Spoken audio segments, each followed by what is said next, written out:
तो देखिए, लोकसभा की कार्यवाही को एक बार फिर से स्थगित कर दिया गया है और इससे पहले राज्यसभा की कार्यवाही को स्थगित किया गया और एक बार फिर ये बड़ी जानकारी आप तक पहुंचा रहे हैं, जहां लोकसभा की कार्यवाही को भी एक बार फिर स्थगित कर दिया गया है।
तो देखिए, इतना साफ है कि आज की जो कार्यवाही है वो काफी हंगामेदार हो रही है। इससे पहले हमने देखा जब कार्यवाही शुरू हुई, चाहे वो लोकसभा की हो चाहे वो राज्यसभा की हो, हंगामेदार सेशन रहा। कुछ ही देर में सदन की कार्यवाही को स्थगित कर दिया गया। जब दोबारा कार्यवाही शुरू हुई तो वही हाल रहा।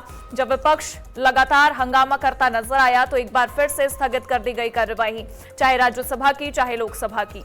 तो इतना साफ है कि कई मुद्दों को लेकर आज विपक्ष लगातार हंगामे करने वाला है। विपक्ष की एकजुटता आज साफ साफ नजर आएगी कि क्या क्या मुद्दे आज सदन में सबसे ज्यादा गरमाने वाले हैं।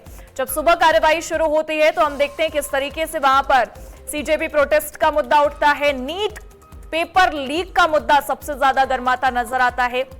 मल्लिकार्जुन खड़गे की अगर हम बात करें, सदन में वो अपनी बात रखते नजर आते हैं राज्यसभा में और उसके बाद सदन की कार्यवाही स्थगित इसलिए कर दी जाती है क्योंकि हंगामा होना शुरू हो जाता है। और अगर हम सदन के बाहर की बात करें तो वहां पर भी माहौल इसी तरीके से गरमाता नजर आ रहा है। हमारे साथ हमारे नेशनल एडिटर प्रदीप विश्वकर्मा भी जुड़े हुए हैं। सर, किस तरीके से देख रहे हैं आप, क्योंकि सदन की कार्यवाही से आम जनता को भी काफी उम्मीदें हैं कि कई सारी चीजें देखने को मिल सकती हैं, लेकिन आज जब 11 बजे से कार्यवाही शुरू हुई है तब से हंगामेदार सेशन रहा है, 2 बार स्थगित कर दी गई है। बिल्कुल, देखो जिस तरह से उम्मीद थी कुल उसी हिसाब से ये सदन चल रहा है। कहा जा रहा कि हंगामेदार होगा और हंगामा चल भी रहा है। दोनों तरफ से विपक्ष की ये रणनीति है कि वो सदन के अंदर भी सरकार को घेरे और सदन के बाहर भी घेरे। तो सदन के बाहर हमने देखा जंतर मंतर पर चल रहा है और वहां से प्रदर्शन भी आगे बढ़ रहा है, लेकिन सदन के अंदर भी लगातार हंगामा चल रहा है, जिससे कि ना लोकसभा चल पा रही है ना राज्यसभा चल पा रही है। आज सुबह की अगर हम बात करें तो राज्यसभा में अमित शाह को एक बहुत महत्वपूर्ण जो राष्ट्रीय गान का मामला है उसको प्रस्तुत करना था, लेकिन वो प्रस्तुत नहीं कर पाए। राष्ट्रगीत को लेकर के अगर उस पर आगे से चीजें होती हैं तो दंडनीय कार्रवाई। और उसके बाद हम बात करेंगे लोकसभा की, तो लोकसभा में भी कई महत्वपूर्ण बिल पेश होने वाले थे, लेकिन वो भी नहीं हो पाए और वो हंगामे की भेंट चढ़ गए। अब अभी 12 बजे सदन शुरू हुआ, लोकसभा की अगर हम बात करें शुरू हुआ, तो उसमें एक जो बिल है वो पेश किया गया, लेकिन उसके बाद फिर हंगामा शुरू और 12:30 बजे तक के लिए सदन को स्थगित कर दिया गया है। राज्यसभा भी स्थगित हो गई है और लोकसभा भी 12:30 बजे तक स्थगित हो गई है। तो अब कुछ देर बाद रुक करके देखना होगा कि क्या 12:30 बजे कुछ सहमति बन पाती है सरकार में और उनमें, ये देखना काफी दिलचस्प होगा। लेकिन फिल वक्त यही है, 2 बहुत महत्वपूर्ण चीज है। एक है कि नीट का मामला लेकर के, नीट के मामले को लेकर के देखिए, ये केसी वेणुगोपाल है, कांग्रेस के वरिष्ठ नेता है, कुछ कह रहे हैं, सुन लेते हैं। और बड़ी बात यह कि देखिए, नीट को लेकर के सरकार को घेरा जा रहा है। 2 बड़े मुद्दे हैं, नीट का मुद्दा है और दूसरा है जो राम मंदिर में क्या। Basically, the parents are very much worried about the future of their students, their sons and daughters. Our minimum demand is to resign the education minister and have a discussion on NEET CBSE exam. How to improve this exam system? How to improve this exam system? How to stop this leakage on examination? how to retain the credibility of the examination system. There should be a thorough discussion on that. There should be an action on that. Dharmendra Pradhan is the cold, responsible guy. This government is totally insensitive on that. Their government is not ready for a discussion. The speaker is not allowing us to speak on the issue. Okay, you can understand. You speak 1 or 2, 3 minutes. They are not ready to hear the issue. NEET is not an issue. CBSE leakage is not an issue. Number 2, Chanda Chori. Chanda Chori, that is also hurting the complete believers of Lord Rama. People are completely pained. What is happening there? That trustee is nominated by Government of India under the supervision of Prime Minister. And their trustee is responsible for this Chanda Chori. That's also government is not allowing for a discussion. Therefore, government is very much uncomfortable for discussing either Chanda Chori or NEET CBSE exam leakage, because they are on back foot completely. But they should. This Parliament is the place where debate and discussion has to happen. People are elected for debating these issues. The government is not ready for a debate at all. They are not allowing to speak on 2 minutes on NEET CBSE exam leak. They are not allowing us to speak on this issue. The agenda of government. I don't know. We don't know why they call the Parliament. These are the very much bigger issues of the people of this country. They are not ready. Our minimum demand is there should have a proper design discussion on these 2 subjects immediately. तो देखिए, जब सदन की कार्यवाही शुरू होने वाली थी उससे ठीक पहले प्रधानमंत्री नरेंद्र मोदी ने संबोधित किया था। क्या कुछ कहा था अपने संबोधन में, आइए एक बार हम आपको वो भी सुनवा देते हैं। मॉनसून हो या मॉनसून सत्र, अगर दोनों प्रोएक्टिव हो तो बहुत ही प्रोडक्टिव होते हैं।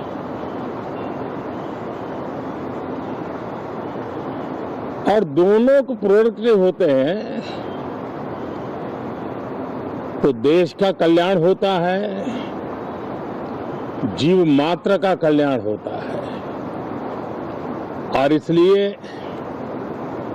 हम यही प्रार्थना करते हैं कि मॉनसून भी प्रोएक्टिव रहे, मॉनसून सत्र भी प्रोडक्टिव रहे। तो देखिए सर, अमित शाह जो हैं वो पहुंच गए हैं राज्यसभा की कार्यवाही को लेकर, और क्या लगता है, क्योंकि वंदे मातरम बिल आज पेश होना है, आप कैसे समझ रहे हैं बिल पेश हो सकेगा, क्योंकि हंगामा सुबह से ही देखने को मिल रहा है।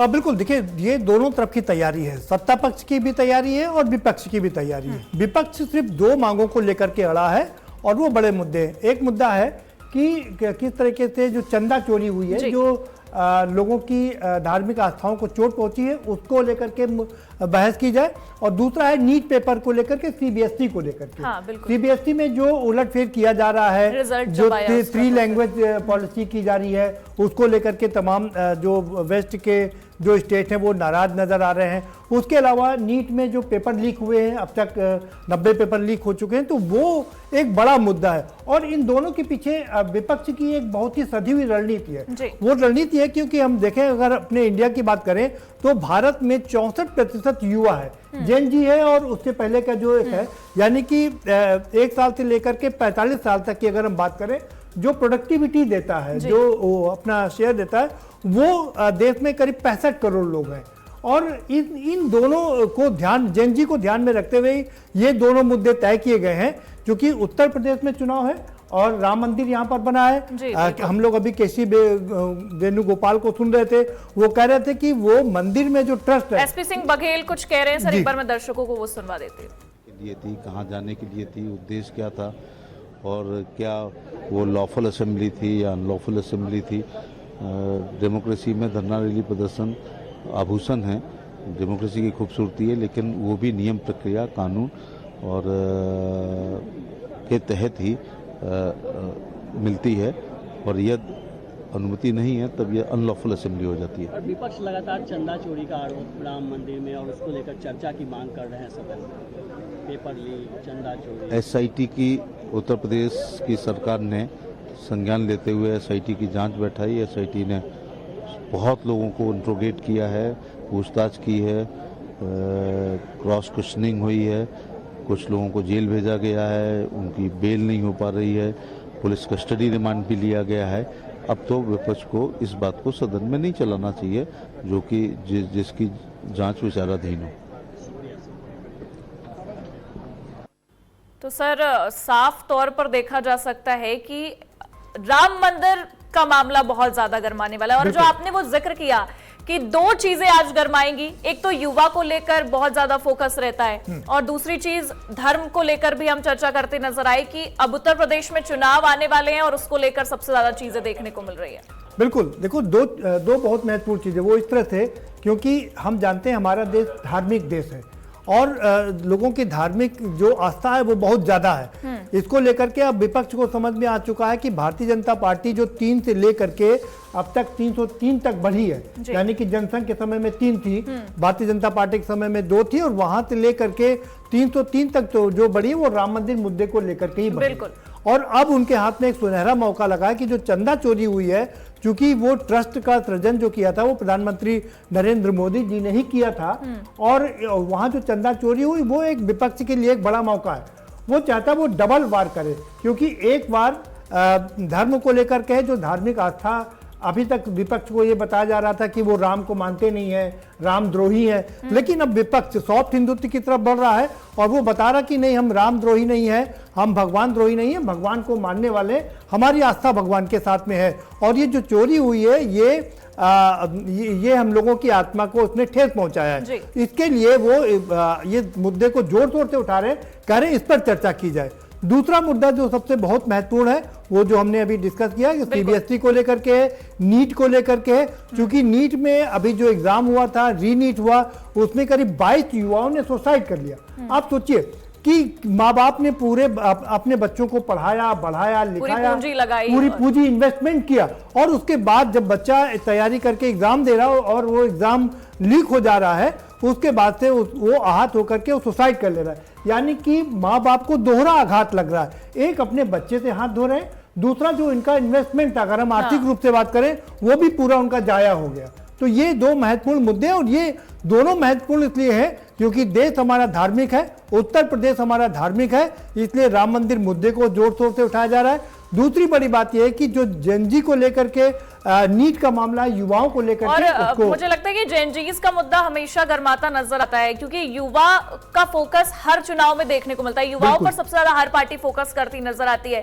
पर एक चीज आज जंतर मंतर पर देखने को मिली, जब संसद की तरफ आगे बढ़ रहे थे, वहां पर तमाम जो प्रोटेस्ट कर रहे थे छात्र, तो उन पर लाठी चार्ज भी किया गया और वो मुद्दा आज गर्माता नजर आया। हमने अखिलेश यादव को भी सुना, डिंपल यादव को भी सुना, उस मुद्दे को लेकर ये कहते नजर आ रहे हैं कि छात्रों पर तानाशाही की जाती है। देखिए, छात्रों का मुद्दा है ही, इसमें कोई शक नहीं। और जब वो इस तरह के मामले हो जाते हैं, जब लाठी चार्ज होता है तो मामला और गरमा जाता है, तो उसको लेकर के दो हमारे रिक्वेस्ट, लेकिन सरकार कुछ भी मानने के लिए तैयार नहीं है। देखिए, पार्लियामेंट के अंदर अगर चर्चा चले तो सबके लिए अच्छा है। चर्चा से इनका क्या डर है मुझे मालूम नहीं है, क्योंकि सरकार के पास तो बहुत मेजॉरिटी है। तो सुनने दो, देश की आवाज़ सुनाइए पार्लियामेंट में, यही है पार्लियामेंट का काम। तो आप मना कर रहे हैं कि सिर्फ आपके विषय उठाएंगे, तो विपक्ष नेचुरली असंतुष्ट है। It's very sad. I mean, I don't understand the spirit in which some of these things are being done. When a non-violent protest is taking place, what is the reason for a lathi charge? Is not an act of non-violence. It is an act of violence. I don't understand the logic of this. And similarly here in Parliament, everyone knows these are burning issues across the country. It would be logical to have a discussion on them. Parliament is supposed to be the place where we can ventilate the voice of the people, the concerns of the people. And once we do that, we all know the government has a majority. As the old saying goes, the opposition must have its say, because the government will have its way. They have the majority. But at least let Parliament be a forum where these concerns can be heard, can be truly ventilated and voiced, where various people can represent the views of their constituents, and then the government can say, sorry, we don't agree or whatever, that's their privilege. But right now, just refusing a discussion is what has led to today's disruption, because the opposition wanted these issues up there, wanted an opportunity to talk about them on the floor of the House. And if Parliament is not there for raising these issues, then honestly, what is it for? I mean, it can't just be a sort of notice board for the government to announce its bills and get them passed with a rubber stamp. That's not what Parliament is all about. It should be a forum where all these views can be heard, discussed, debated as necessary, and then passed. So the Prime Minister has sought cooperation from the opposition. He's saying that We'll cooperate if they cooperate. No, the idea should be there should be mutual cooperation. Let them permit certain discussions. We will get them to have their bills or whatever. I mean, this has got to be give and take. That's the way Parliament's supposed to function. Thank you.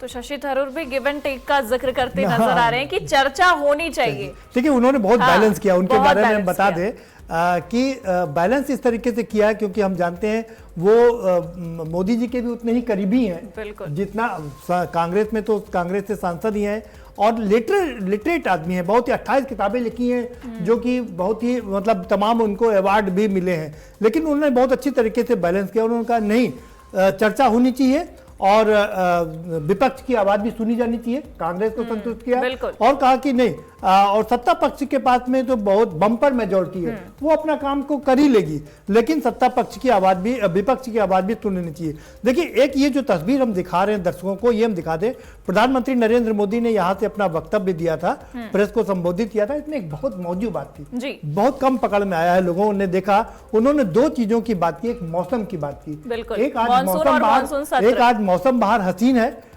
उन्होंने कहा कि मौसम अच्छा है और monsoon सत्र भी अच्छा हो, तो उन दोनों को लेकर के उन्होंने चर्चा की। उन्होंने बताया कि वो भी मौसम भी प्रोएक्टिव है और मानसून सत्र भी प्रोएक्टिव होना चाहिए, एक बात।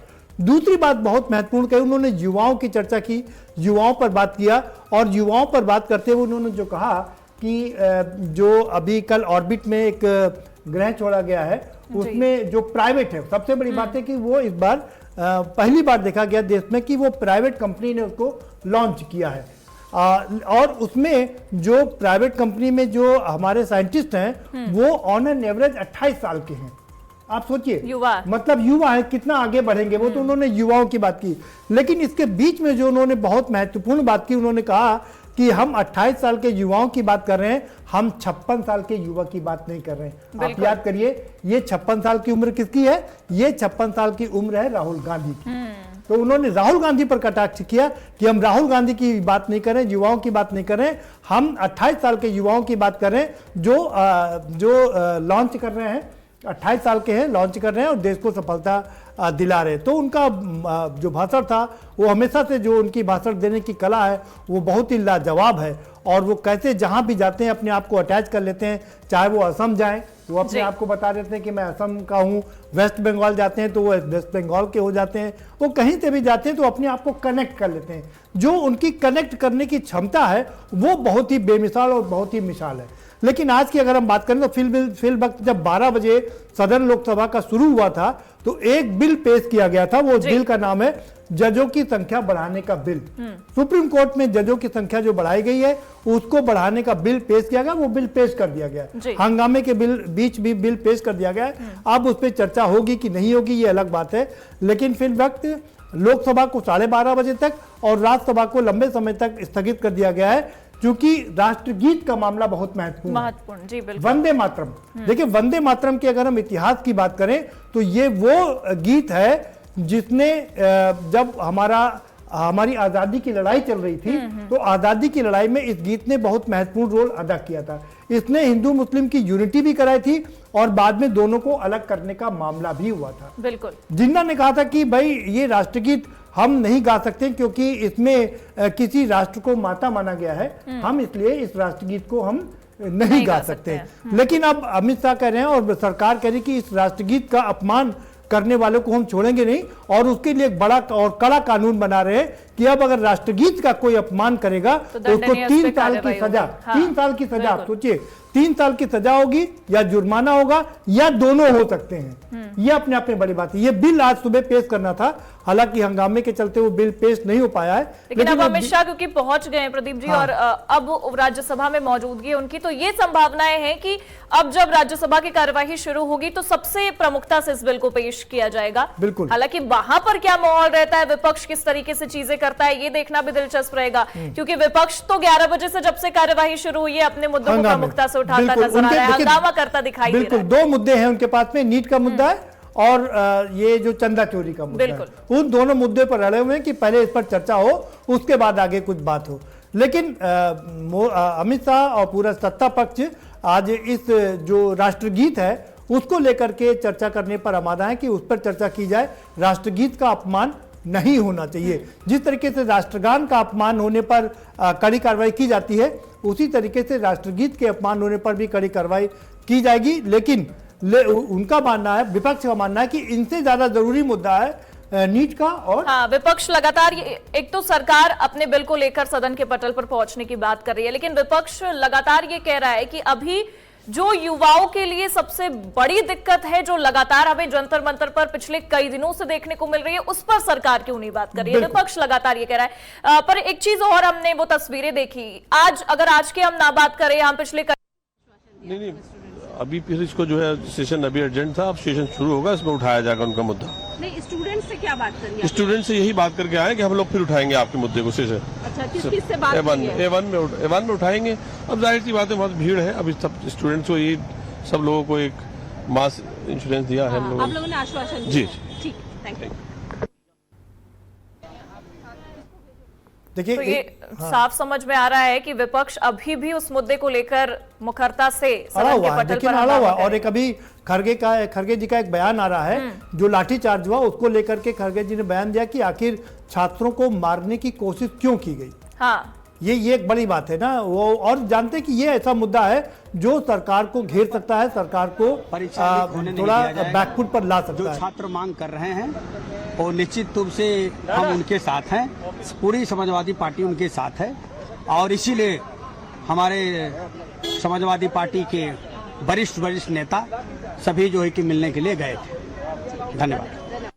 तो समाजवादी पार्टी के तमाम जो सांसद हैं वो पहुंचे, छात्रों से बातचीत की, और अब समाजवादी पार्टी के सांसद ये कहते नजर आ रहे हैं कि 12:30 बजे जब लोकसभा की कार्यवाही शुरू होगी तो फिर से इस मुद्दे को प्रमुखता से उठाया जाएगा, और इतना साफ है कि एक बार फिर छात्रों के हित की वो बात करते नजर आएंगे। नीट पेपर लीक का मुद्दा सबसे ज्यादा गरमाएगा।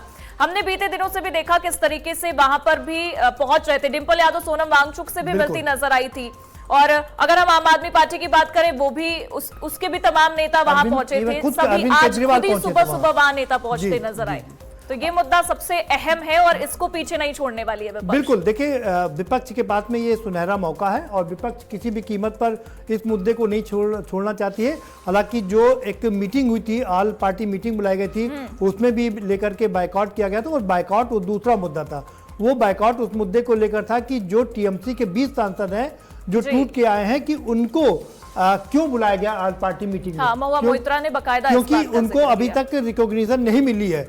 जिस पार्टी में सीपीआई में वो गए हैं, उनको अभी भी रिकॉग्निशन नहीं मिली है, तो उसको लेकर के भी हंगामा हुआ था और बायकॉट हुआ था। वो एक छोटे, लेकिन विपक्ष को मालूम है कि इन मुद्दों को उठाने से उन्हें कोई माइलेज नहीं मिलेगा, इसलिए उन्होंने इस मुद्दे को ज्यादा तवज्जो नहीं दी है। उनका जो मेन फोकस है वो फोकस है नीट पेपर को लेकर के, और सीबीएसई में जो फेरबदल किया गया उसको लेकर के, और प्लस उत्तर प्रदेश में जो राम मंदिर में चोरी हुई है उसको लेकर के। यानी कि अब विपक्ष पूरी तरीके से समझ गया है, विपक्ष भी अपने आप को धार्मिक बताने की कोशिश कर रहा है। और अगर हम आपको याद दिलाएं तो जब गुजरात का चुनाव हुआ था, तो याद होगा आपको कि राहुल गांधी कैसे मंदिर मठ जाते दिखाई दिए थे, और उसके बाद फिर वहां पर उन्होंने राज्यसभा की कार्यवाही भी शुरू हो गई है। सर एक बार देख लेते हैं वहां पर क्या कुछ देखने को मिल रहा है। शिवाजी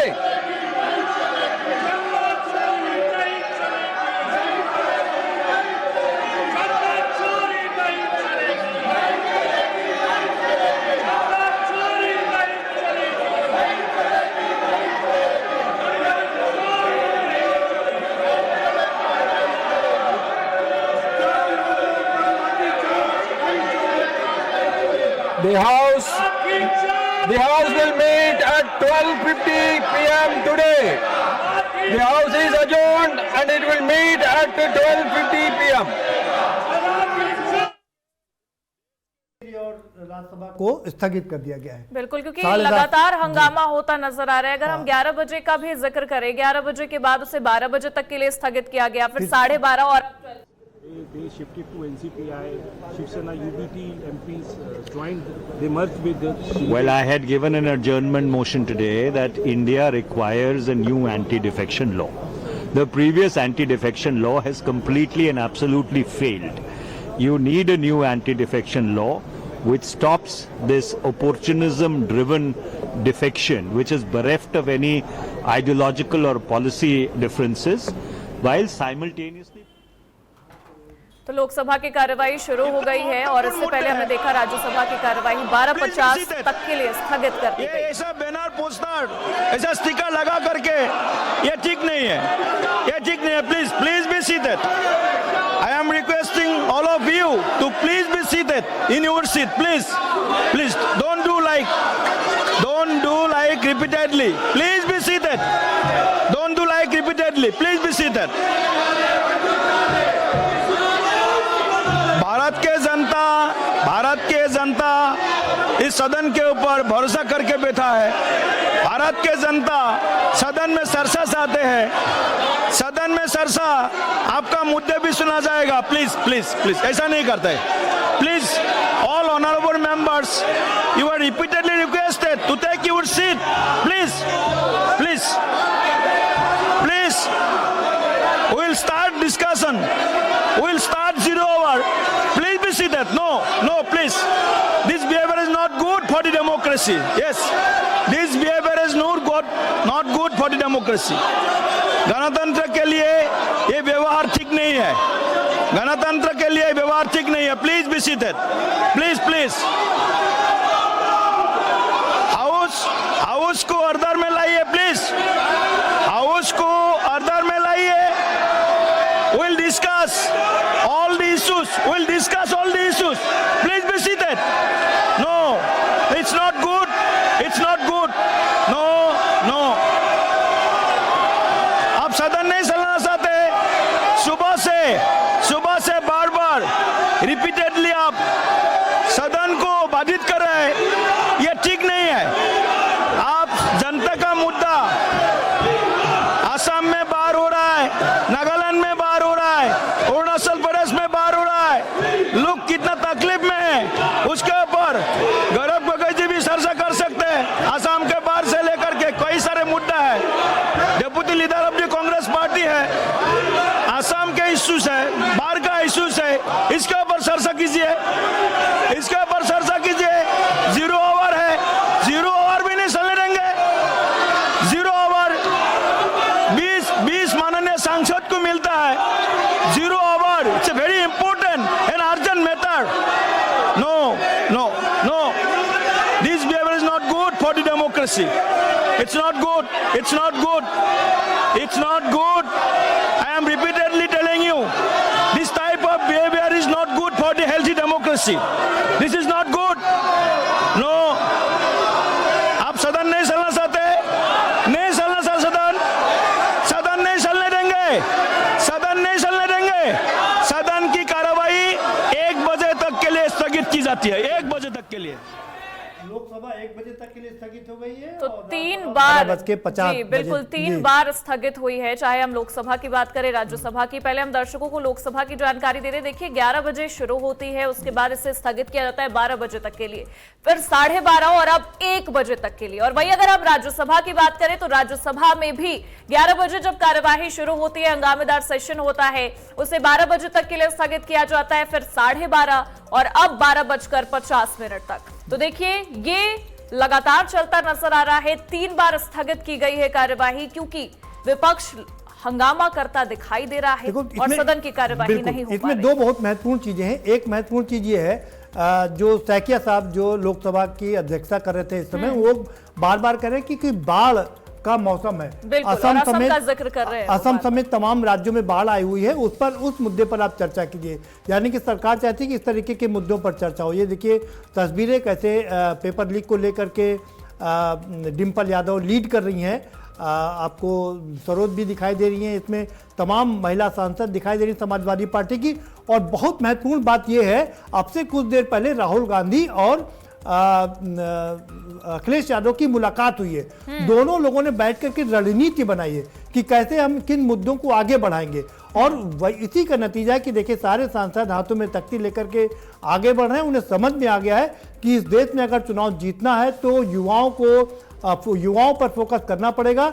और इसमें दो बड़े महत्वपूर्ण मुद्दे हैं। एक मुद्दा जो लगातार हम लोग दोनों मुद्दे चर्चा कर रहे हैं, वो पेपर लीक का मुद्दा हो या चंदा चोरी का मुद्दा हो। दोनों और अखिलेश यादव ने जब मीडिया से बातचीत भी की तो उन्होंने सबसे पहले पेपर लीक को लेकर जिक्र किया और लाठीचार्ज जो आज हुई है, जो वहां से तस्वीरें निकलकर सामने आई, उसे लेकर भी। और उन्होंने ही अपने सांसदों को बोला। और जब सांसद वहां पहुंचे हैं, बातचीत हुई है, तो सांसदों ने आश्वासन दिया है फिर उन छात्रों को कि हम उस मुद्दे को प्रमुखता से उठाते चलेंगे, आपको घबराने की जरूरत नहीं। उसके बीच एक और बात थी, जो मनीष दीक्षित जो कांग्रेस के सांसद हैं, वो उन्होंने अपना जो बयान दिया है वो भी बहुत महत्वपूर्ण है। देखिए मनीष तिवारी, माफ करेगा, मनीष तिवारी भी संदिग्धता से देखे जा रहे हैं, क्योंकि प्रधानमंत्री नरेंद्र मोदी ने कहा है कि वर्टिकल डिवाइडेशन होगा कांग्रेस में, दो फाड़ हो जाएगी कांग्रेस। तो तमाम सांसद ऐसे हैं जो संदिग्ध हैं, जो भारतीय जनता पार्टी के साथ में जुड़े हुए हैं। मनीष तिवारी भी उसी में से हैं, सूचना प्रसारण मंत्री रहे, बड़े मंत्री रहे, लेकिन चंडीगढ़ से आते हैं और चंडीगढ़ में कई बार उनकी प्रधानमंत्री से मुलाकात हो चुकी है। आज भी जब कांग्रेस के जो मुद्दे हैं वो उन मुद्दों को नहीं उठा रहे हैं, बल्कि वो अपना एंटी डिफेक्शन लॉ की बात कर रहे हैं। जी, बड़ी बात यह है, हालांकि एंटी डिफेक्शन लॉ भी अपने आप में एक बहुत बड़ा मुद्दा है, क्योंकि बड़ा मुद्दा इस तरह से, जिस तरह से पार्टियां तोड़ी गई, जिस तरीके से टीएमसी तोड़ी गई, जिस तरीके से आम आदमी पार्टी तोड़ी गई, जिस तरीके से उद्धव ठाकरे की पार्टी को तोड़ा गया और तमाम पार्टियों के सांसद और विधायकों को तोड़ा गया, तो एंटी डिफेक्शन लॉ अब आजकल करीब करीब बेकार सा मालूम पड़ता है, उसकी कोई वैल्यू नहीं है। एंटी डिफेक्शन लॉ अब एक काला कानून बनना चाहिए, एक बार फिर से उसको रिवीजन करने की जरूरत है। मनीष तिवारी ने उस पर स्थगन का अपना एक प्रस्ताव दिया था कि स्थगन किया जाए, सदन स्थगित की जाए और एंटी डिफेक्शन लॉ पर चर्चा की जाए। लेकिन उन्होंने भी बहुत अच्छी तरीके से बैलेंस किया। उन्होंने ना नीट के मुद्दे पर बात की, ना उन्होंने ये जो चंदा चोरी है उस पर बात की, वो एंटी डिफेक्शन लॉ पर बात कर रहे हैं। तो बड़ी अच्छी खूबसूरती से उन्होंने भी बैलेंस किया, भारतीय जनता पार्टी को भी और कांग्रेस को भी। इन सब चीजों का हमें ख्याल रखना पड़ेगा कि कैसे कौन बैलेंस जा रहा है, कहां जा रहा है। शशि थरूर को भी हमने अभी थोड़ी देर पहले सुना, वो भी बैलेंस करते ही नजर आए कि किस तरीके से चीजों, उन्होंने ये कहा कि गिव एंड टेक का यहाँ पर मुद्दा होना चाहिए, कि हमको भी बातचीत हो, यहाँ से भी बातचीत, हमको मुद्दे उठाने दिए जाने चाहिए, यानी कांग्रेस को भी थोड़ा स्पेस दिया जाना चाहिए। और आपके पास तो मेजोरिटी है ही, एब्सोल्यूट मेजोरिटी आप कर सकते हैं। लेकिन ये जो लाठीचार्ज हुआ है ये बहुत ही दुर्भाग्यपूर्ण है। स्क्रीन पर हम दो तस्वीरें दिखा रहे हैं, ये दो तस्वीरें आज सबसे ज्यादा अहम है, क्योंकि इन्हीं दो तस्वीरों की वजह से आज सदन की कार्यवाही 3 बार स्थगित हुई है, दोनों सदनों की कार्यवाही। पहला ऊपर की जो तस्वीर है, जिस तरीके से लाठीचार्ज हुआ आज, जिस तरीके से तमाम छात्रों पर लाठियां बरसाई गई, इसे लेकर लगातार विपक्ष हंगामा कर रहा है। और दूसरी तस्वीर राम मंदिर से जुड़ी हुई, टिन्नू यादव इसमें साफ नजर आएंगे। तो ये दोनों मुद्दे काफी ज्यादा गरमाते नजर आ रहे हैं और यही मुद्दा विपक्ष उठा रहा है। यही इसी मुद्दे को लेकर विपक्ष कह रहा है कि सबसे पहले तो हम इसी पर चर्चा करेंगे, और वरना कार्यवाही इसी तरीके से होती नजर आएगी, चाहे हंगामे से हो चाहे जैसे भी हो। लेकिन ये दो मुद्दे प्रमुखता से उठने चाहिए आज। तो ये सबसे ज्यादा अहम तस्वीरें हम दर्शकों को दिखा रहे हैं। देखो, मैं बार बार जैसे कि अभी आपको बताया, दर्शकों को भी बताया मैंने कि चूंकि अब जिस तरीके से चुनाव हो रहे हैं और चुनाव के कोई मायने नहीं रह गए, जो विपक्ष का आरोप है वो कह रहा कि अब चाहे हम जीते या हम हारे, अगर हम हारते हैं, अगर हम जीतते हैं तो भी हमारे सांसद और विधायक सेफ नहीं है। जिस तरह से ममता बनर्जी की पार्टी टूटी, जिस तरीके से मध्य प्रदेश की सरकार गई, जिस तरह से राजस्थान की सरकार गई, तो वो ये तय हो गया है कि अब जीतने का कोई मतलब, आप हार जाते हैं तो ठीक है, और अगर आप जीतते हैं तो भी कोई मतलब नहीं है। तो ऐसे में अब ऐसा कुछ किया जाए, इतना बड़ा किया जाए कि सरकार को संभालते ना बने। देखिए, हम 2014 के पहले की अगर हम आपको ले जाएं तो 2014 से पहले 30% पर उत्तर प्रदेश में जीत हार हो जाती थी, जी। 29% 30% पर जीत हार हो जाती थी। हम समाजवादी पार्टी की बात करें, माई कॉम्बिनेशन लेकर के चलती थी। माई कॉम्बिनेशन का मतलब है मुस्लिम और यादव। हाँ। मुस्लिम और यादव मिल जाते तो 30% हो जाता था, बाकी थोड़े वोट और मिल जाते थे तो 30% पर जीत हो जाती थी, फैक्टर हमेशा लेकर चलती थी। सरकार बन जाती थी। लेकिन भारतीय जनता पार्टी के आने के बाद ये जो आंकड़ा है ना, इसमें करीब करीब 2 गुने की बढ़ोतरी हो गई। अब 50% पर आपकी जीत होगी तो आपको 30% से काम नहीं चलेगा। अब आपको ये आपका जो जीत का प्रतिशत है वो 50% पर लेकर जाना पड़ेगा, तब जाकर के आपको जीत दर्ज होगी। और उसके बाद भी आप सुरक्षित, आप जीत दर्ज भी कर ले, उसके बाद भी आपको ये नहीं पता है कि आपकी सरकार बनेगी या नहीं बनेगी। क्योंकि गोवा में, हम आपको याद दिला दें, अपने दर्शकों को याद दिला दें, गोवा में कांग्रेस को जीत मिली थी, 14 विधानसभा की सीटें कांग्रेस ने जीती थी, 12 भारतीय जनता पार्टी ने जीती थी। दिग्विजय सिंह वहां के इंचार्ज थे, लेकिन दिग्विजय सिंह भी मैनेज हो गए थे। दिग्विजय सिंह 2 दिन तक सरकार ही बनाने नहीं गए, वो वहां के इंचार्ज थे। और उसके बाद क्या हुआ कि भारतीय जनता पार्टी ने इस बीच तोड़फोड़ करके वहां पर सरकार बना ली। तो होता क्या है कि आप चुनाव जीते तो भी आप यानी कि अब ये कहावत तय हो गई है कि हम जीतेंगे तो सरकार बनाएंगे और हारेंगे तो हर हालत में सरकार बनाएंगे। तो ये अब तो विपक्ष को समझ नहीं आ रहा कि वो करेगा, तो विपक्ष को अब ये समझ में आ रहा है कि वो सॉफ्ट हिंदुत्व की ओर जाए। हाँ। क्योंकि देश धार्मिक रूप वाला है, धर्म के आधार पर चलता है, तो हम किसी की धार्मिक भावनाओं को आहत करके हम जीत सुनिश्चित नहीं कर सकते। दूसरी बड़ी बात है कि युवाओं का देश है, 64-65% युवा है, उनके मुद्दे अगर हम युवाओं और राम मंदिर का मुद्दा सबसे ज्यादा अहम तरीके से उठाया जा रहा है। आज जो लाठीचार्ज की तस्वीरें निकलकर सामने आई, उसे लेकर समाजवादी पार्टी ने मार्च भी किया। उसके शुरू होने से पहले डिंपल यादव ने किस बात को लेकर प्रमुखता से मीडिया से बातचीत की, आइए आपको हम वो भी एक बार सुनवा देते हैं।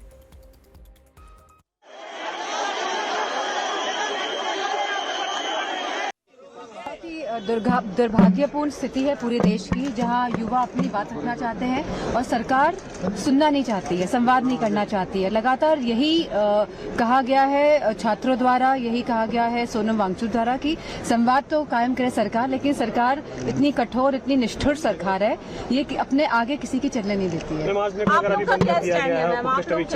हम लोग, मैंने पहले भी बताया है कि हम लोग छात्र के साथ है और हम अभी वॉक करेंगे जंतर मंतर। यहाँ से जंतर वॉक करके जाएंगे आप लोग? देखते हैं कितना बैरिकेटिंग लगा है, जो स्थिति देखने को मिल रही है जहाँ बच्चों पे लाठियां बरसाई जा रही है। बताइए, देश के बच्चे अब लाठी खाएंगे? आप रोजगार नहीं दे पा रहे हो उनको, आप उनको अच्छी शिक्षा नहीं दे पा रहे हो। 90,000 प्राइमरी स्कूल बंद कर देना, लाखों बच्चों को शिक्षा के अधिकार से वंचित कर देना, ये कोई मजाक हो रहा है देश में? लेकिन जो है हम लोग डिस्कस कर सके, और सरकार की जवाबदेही सब चीज के लिए होती है, उसी के लिए होता है। और हम लोग चाहते हैं कि सत्र चले और जो है ये अपने प्रश्न जो है वहाँ रखे। लेकिन अगर हुड़दंग करेंगे और वहाँ पे उत्पात मचाएंगे और जैसे जिस तरह से ये प्रोटेस्ट भी चल रहा है, तो वो ठीक नहीं है। क्योंकि जनता ने जिस सरकार को चुना है वो कैसे सरकार चलाएगी ये उनका अधिकार है। अगर आपको इतना ही है तो आप भी खड़े हो जाइए। तो आप आर्म ट्विस्ट नहीं कर सकते गवर्नमेंट को कि आपको किसको सैक करिए, किसको रखिए। तो ये आर्म ट्विस्टिंग अच्छी नहीं है। डीएमके का रुख। तो 2 महिला सांसदों की बात सुनी आपने, और एक तरफ डिंपल यादव जिक्र कर रही हैं कि आज जो तस्वीरें निकलकर सामने आई, सरकार युवाओं की बात नहीं सुन रही है, संवाद नहीं कर रही है, और दूसरी तरफ कंगना रनौत, क्या कहेंगे आप? हाँ बिल्कुल, देखिए ये जो डिंपल यादव का मामला बहुत ही महत्वपूर्ण है। डिंपल कह रही कि वो मार्च करेंगी, जहां तक ये जंतर मंतर पर मार्च करेंगी, और हम नहीं देखना चाहते कि कितना बैरिकेटिंग ये लगा सकते हैं, यानी कि चैलेंज कर रही है सरकार को वो। हम सारी बैरिकेटिंग देखेंगे और युवाओं की बात क्यों नहीं सुनी जाती है, हम इसको सुनेंगे और वहां पर जाकर के देखेंगे वास्तविकता में क्या है।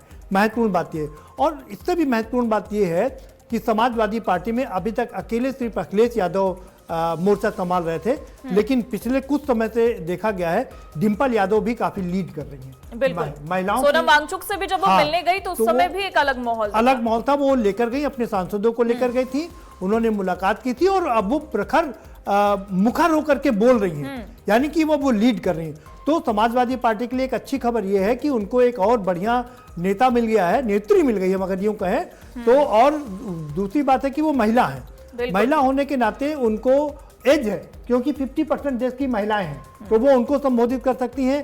अपने जो सांसद हैं, महिला सांसद हैं, उनको वो लीड कर रही हैं, एक बड़ी बात ये। लेकिन यहाँ पर एक थोड़ी सी दिक्कत भी है। वो थोड़ी सी दिक्कत ये है कि पार्टी में जो परिवारवाद है, जो सत्ता पक्ष आरोप लगाता रहा है, वो एक बार फिर से उसको साबित करता है। क्या पार्टी में सिर्फ वही लोग आगे बढ़ेंगे जो धर्मेंद्र यादव माफ करिएगा उनके भतीजे हैं और डिम्पल यादव पत्नी है, अखिलेश यादव खुद, तो इसीलिए पूजा पाल जो आरोप लगा रही हैं वो थोड़ा सा मौजू आरोप है। वो मतलब ब्लैकमेलिंग हो रही है, बच्चों का जो ब्रेन है वो ड्रेन हो ये लगा रही है पूजा पाल कि भाई हम भारतीय जनता पार्टी में आ गए हैं, अब यहाँ पर मुख्यमंत्री भी बन सकते हैं, हम यहाँ पर प्रधानमंत्री भी बन सकते हैं, पूरे हमारे पास चांसेस हैं। लेकिन समाजवादी पार्टी में ना तो हम मुख्यमंत्री बन सकते हैं ना हम कुछ बन सकते हैं। एक विधायक या मंत्री से ज्यादा वो उनकी कोई हैसियत नहीं होगी, ज्यादा से ज्यादा होगा तो उनको मंत्री बना दिया जाएगा, कैबिनेट मंत्री बना दिया जाएगा, लेकिन मुख्यमंत्री की वैकेंसी वहां पर खाली नहीं है। तो ये इस तरीके से ये थोड़ा आरोप भी उन पर लग सकता है, लेकिन फिर वक्त देखने में अच्छा ये लग रहा है कि डिम्पल यादव लीड कर रही हैं, डिम्पल यादव आगे बढ़ रही हैं, महिलाओं को ये आवाज बन रही है और समाजवादी पार्टी को इसका फायदा जरूर मिलता हुआ नजर आएगा क्योंकि वो महिलाओं की आवाज मिल रही है।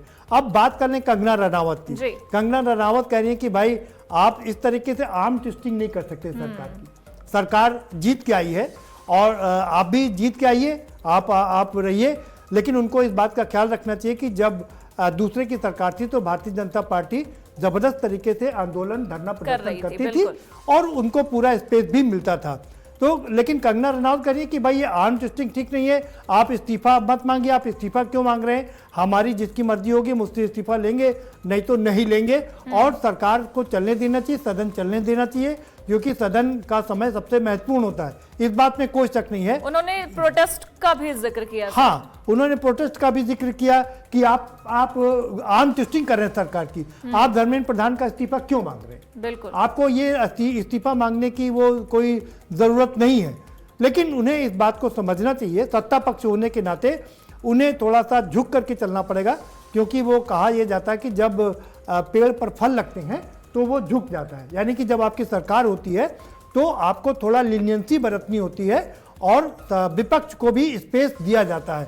अगर आप विपक्ष को स्पेस नहीं देंगे तो सत्ता पक्ष की बात भी विपक्ष क्यों सुनेगा, और यही कारण है कि जब जब भी सदन का सत्र होता है वो इसी तरीके से हंगामे की भेंट चढ़ जाता है। ये तस्वीरें दिखा देते हैं हम दर्शकों को क्योंकि जब प्रधानमंत्री नरेंद्र मोदी कह रहे थे, उन्होंने इस बात का भी जिक्र किया कि मानसून और मानसून सत्र दोनों एक्टिव होना चाहिए, लेकिन आज सुबह से अगर हम हर जगह की बात करें, आप उनको शब्दों को पकड़े, देखिए ना, एक्टिव नहीं प्रोएक्टिव होना चाहिए, लेकिन प्रोएक्टिव मानसून दिख रहा है पर सत्र नहीं दिख रहा है। हाँ, वो एंटी एक्टिव दिखाई दे रहा है, तो ये बहुत महत्वपूर्ण है। और ये सांसद हैं समाजवादी पार्टी के जो मार्च कर रहे हैं, मुझे लगता है शायद जंतर मंतर की तरफ कूच कर रहे हैं। वो जब छात्रों से मिलने जा रही थी तो उसकी तस्वीरें हम दिखा रहे हैं दर्शकों को। और सबसे गौर करने वाली बात यहाँ पर ये है कि ये जो तख्तियां लिए हुए हैं इस पर चीट का जिक्र जरूर किया है, तो चीट को लेकर एजुकेशन मिनिस्टर को घेर रहे हैं, साथ ही साथ अब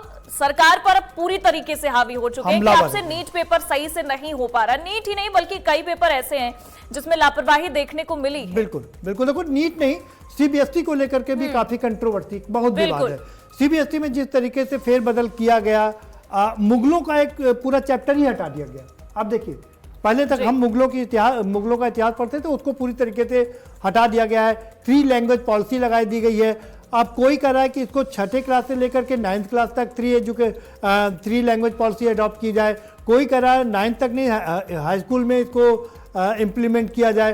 और साउथ के जो स्टेट हैं वो इस पर लगातार अपनी नाराजगी जाहिर कर रहे हैं कि भाई 3 लैंग्वेज पॉलिसी को हटाया जाए। की तस्वीरें हैं जो दिखा रहे हैं हम दर्शकों को। 12:50 का टाइम हो गया, 50 मिनट पर शुरू होनी थी और राज्यसभा से ये तस्वीरें अब सामने आ रही हैं। कार्यवाही देखिए शुरू हो गई है, लेकिन कितने देर तक चलती है ये देखना अब दिलचस्प रहेगा। हंगामा शुरू हो गया।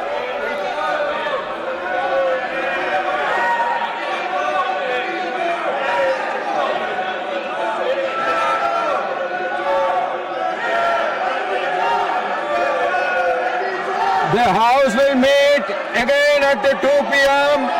We are having we will have at 1 o'clock our BSc meeting. बार राज्यसभा की कार्यवाही स्थगित हुई है और टाइमिंग को लेकर देखिए 2 बजे तक के लिए स्थगित कर दी गई है। 12:50 तक की बात हुई थी, लेकिन अब जब कार्यवाही शुरू हुई वही तस्वीरें, वही हंगामा और अब 2 बजे तक के लिए राज्यसभा की कार्यवाही एक और बहुत महत्वपूर्ण बात है जो उन्होंने राज्यसभा की कार्यवाही जो संचालित कर रहे थे सीपी राधाकृष्णन, उन्होंने कहा कि 2 बजे तक इसको स्थगित किया जा रहा है और बीच में पीएससी की कमेटी की बैठक होगी। जो एडवाइजरी कमेटी है उसकी एक बैठक होगी, उसमें तय किया जाएगा कि कौन कौन से मुद्दे उठाए जाएंगे, कौन कौन से मुद्दे नहीं उठाए जाएंगे।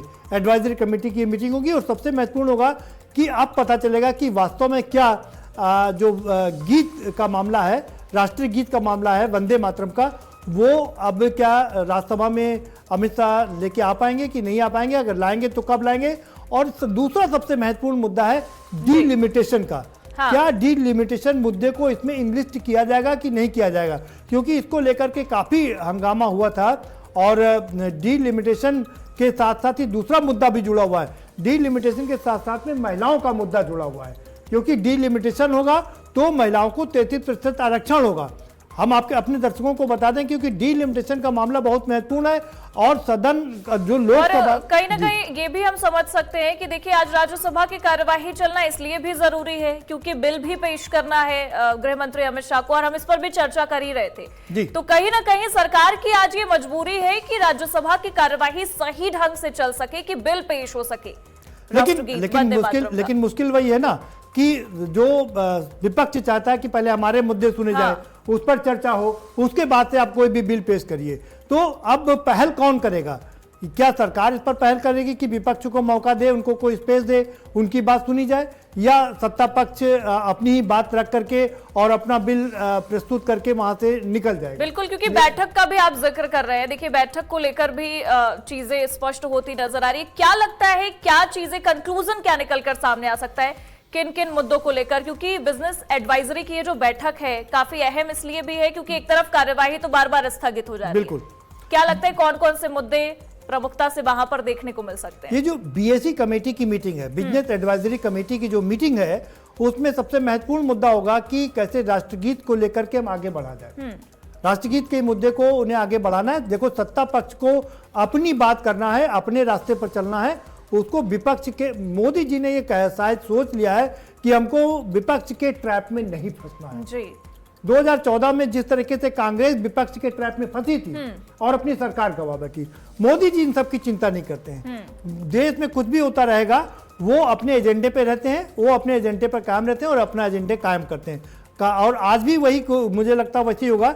जो बीएससी कमेटी, जो बीएससी की मीटिंग होने जा रही है, उसमें शायद ये तय होगा कि कैसे एक राष्ट्रगीत के मुद्दे को आगे बढ़ाया जाए, राज्यसभा में प्रस्तुत किया जाए, क्योंकि राज्यसभा में भी तमाम सांसद तोड़ करके आम आदमी पार्टी के 7 सांसद तोड़ के लिया है।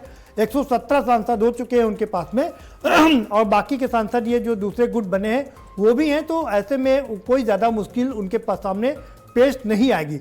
लेकिन क्या वो मुद्दा राष्ट्रगीत का मुद्दा पेश करके निकल जाएंगे या इसको कमेटी के पास भेजा जाएगा, ये देखना काफी महत्वपूर्ण होगा। ये तो तय हो गया सत्ता पक्ष के, अपनी बात पूरी कर लूं।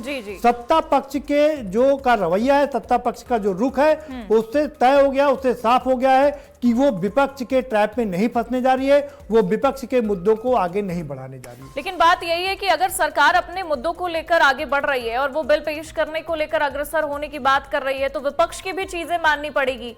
लेकिन अगर वहां पर विपक्ष के मुद्दों को मानने की बात सामने आती है, तो क्या लगता है आपको कौन से मुद्दे पर दोनों में सहमति बन सकती है?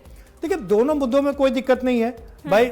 सीबीएसई का पेपर, सीबीएसई के का दिक्कत हुई है और नीट के पेपर लीक हुए हैं, उसमें कोई शक नहीं है। सरकार कह दे कि वो भाई विपक्ष चाहता है कि एक फूल प्रूफ योजना बननी चाहिए, जिससे कि आइंदा कोई पेपर लीक ना हो।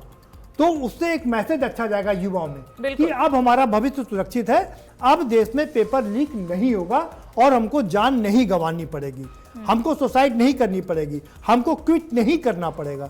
तो ये एक अच्छा मुद्दा है और सरकार के पास में भी एक अच्छा मौका है कि वो अपनी बात देश तक पहुंचाए, देश के युवाओं तक पहुंचाए कि उनको धैर्य रखना चाहिए। उनको जो 22 बच्चों ने सुसाइड किया है नीट पेपर लीक होने के बाद में, वो उनको धैर्य रखना चाहिए था कि सरकार उनके लिए कुछ करती हुई नजर आ रही है और नीट मामले के लिए वो अगर विपक्ष की बात मान ले और चर्चा करें इस पे और सकारात्मक एक आदेश करे कि नहीं अब से पेपर लीक नहीं होगा और कोई दिक्कत होगी तो उसके लिए हम लोग और भी कड़े कदम उठाएंगे, क्योंकि पेपर लीक एक नहीं कई बार हुआ। धर्मेंद्र प्रधान ने पिछली बार कहा था जब नीट का पेपर लीक हुआ था कि आइंदा से हम ऐसी पुख्ता व्यवस्था करेंगे कि ये पेपर लीक नहीं होगा, लेकिन दोबारा वही गलती हुई। तो ऐसे में अब ये तय हो गया है कि बच्चों में खासकर युवाओं में बहुत नाराजगी है इस बात को लेकर के, और विपक्ष अभी तक कामयाब है अपने मुद्दे को उठाने को लेकर के। दोनों मुद्दे उसने अहम मुद्दे उठाए जो जनता से रिलेटेड है, जो युवाओं से रिलेटेड है, और खासकर जो चंदा चोरी का मामला है वो पूरे देश के लोगों, करीब 100 करोड़ हिंदुओं से रिलेटेड मुद्दा है। 100 करोड़ लोगों की धार्मिक आस्थाओं को चोट पहुंची है, उससे रिलेटेड है। तो विपक्ष और इसी मुद्दे को लेकर अवधेश प्रसाद ने क्या कुछ कहा था, वो भी एक बार दर्शकों को सुना देते हैं कि चंदा चोरी पर वो क्या बोलते नजर आए। क्योंकि ये आज बहुत बड़ा मुद्दा है। आज जिस तरह से लाखों लाख नौजवान कूच कर चुके हैं जंतर मंतर की तरफ से, किसी देश की दौलत हीरा जवाहरात सोना चांदी नहीं होता है, देश की दौलत वहाँ के इंसान, वहाँ के जवान होते। आज उनके साथ अन्याय हुआ नीट का, ये तमाम मुद्दे हैं। रामपुर में जवाहर विश्वविद्यालय गिराया जा रहा है, ये क्या है, किस तरह का संदेश ये सरकार देना चाहती, ये तमाम मुद्दों पर लोकसभा जो देश की सबसे बड़ी लोकतंत्र में मंदिर है, वहाँ समाजवादी पार्टी और इंडिया गठबंधन के लोग उठाएंगे। तो अवधेश प्रसाद ने जौहर यूनिवर्सिटी का भी मुद्दा उठा दिया है मीडिया के सामने। देखिए क्या कहेंगे आप उनके पास सबसे महत्वपूर्ण बात यह कि वो वहां से जीत करके आए हैं जिसने पूरे देश में संदेश दिया है। अयोध्या से उन्होंने जीत दर्ज की है, तो संदेश दिया। उन्होंने आजम खां का मुद्दा भी उठाया, जौहर यूनिवर्सिटी का मुद्दा उठाया कि कैसे, देखिए उन्होंने भी बहुत शानदार तरीके से ये मुद्दा उठाया, क्योंकि वो अल्पसंख्यक है जो छिटक रहा है समाजवादी पार्टी से। क्योंकि जिस तरह समाजवादी पार्टी सॉफ्ट हिंदुत्व की तरफ रुख कर रही है, तो कांग्रेस के इमरान मसूद जो सांसद हैं वो लगातार हमलावर हैं समाजवादी पार्टी की तरफ से कि आप मुसलमानों की बात नहीं उठाते हैं बिल्कुल। और इसको लेकर के समाजवादी पार्टी बैकफुट पर है। और लेकिन जिस तरीके से अभी उनके सांसद ने ये मुद्दा उठाया, तो मुसलमानों को, अल्पसंख्यकों को भी एक संदेश देने की कोशिश की है कि समाजवादी पार्टी लगातार उनके मुद्दे उठा रही है। लेकिन असली मुद्दा वही है नीट का। नीट पे देखिए साफ लिखा है नीट है या चीट है। बिल्कुल, उस पे वो लिखा हुआ है कि नीट है या चीट है, हमें इसका जवाब दे दो। तो ये एक बहुत ही गंभीर मुद्दा है और अब से कुछ देर बाद 2 बजे हमें देखना पड़ेगा कि बीएससी में क्या निर्णय लिया गया है। अब सदन आगे कैसे चलेगा वो तय हो जाएगा कि सदन की आगे की कार्रवाई क्या होती है, और लोकसभा की कार्रवाई पर भी हमें देखना पड़ेगा कि आखिर अब आगे क्या निर्णय लिया जाता है। लेकिन फिर वक्त यही है कि दोनों सत्ता पक्ष, मैसेज साफ है, सत्ता पक्ष अड़ा है अपनी बातों को मनवाने के लिए, विपक्ष अड़ा है अपनी बातों को मनवाने के लिए। विपक्ष के पास में 2 मेन मुद्दे हैं, पेपर लीक और दूसरा सीबीएसई, और दूसरा है आपका मंदिर चढ़ावा चोरी। तो लेकिन सत्ता पक्ष के पास में क्या राष्ट्रीय गीत है, और उसके साथ साथ में उसके जो डीलिमिटेशन का मामला है। हम डीलिमिटेशन की बात करें तो वो बहुत महत्वपूर्ण है। देखो डीलिमिटेशन का मामला ये कि अभी 543 जो सांसद हैं उनकी संख्या बढ़ा करके 850 की जा रही है। 850 संख्या अगर होती है तो उसमें से 1/3 इसमें से महिलाओं को आरक्षित हो जाएंगे। ये तस्वीरें दिखा देते हैं हम दर्शकों को कि सारे गार्ड्स आखिरकार क्यों आगे की तरफ भागते नजर आ रहे हैं। कुछ हलचल होती नजर आ रही है संसद के बाहर, इतना साफ है, तभी ये तस्वीरें बाहर से निकलकर सामने आई हैं।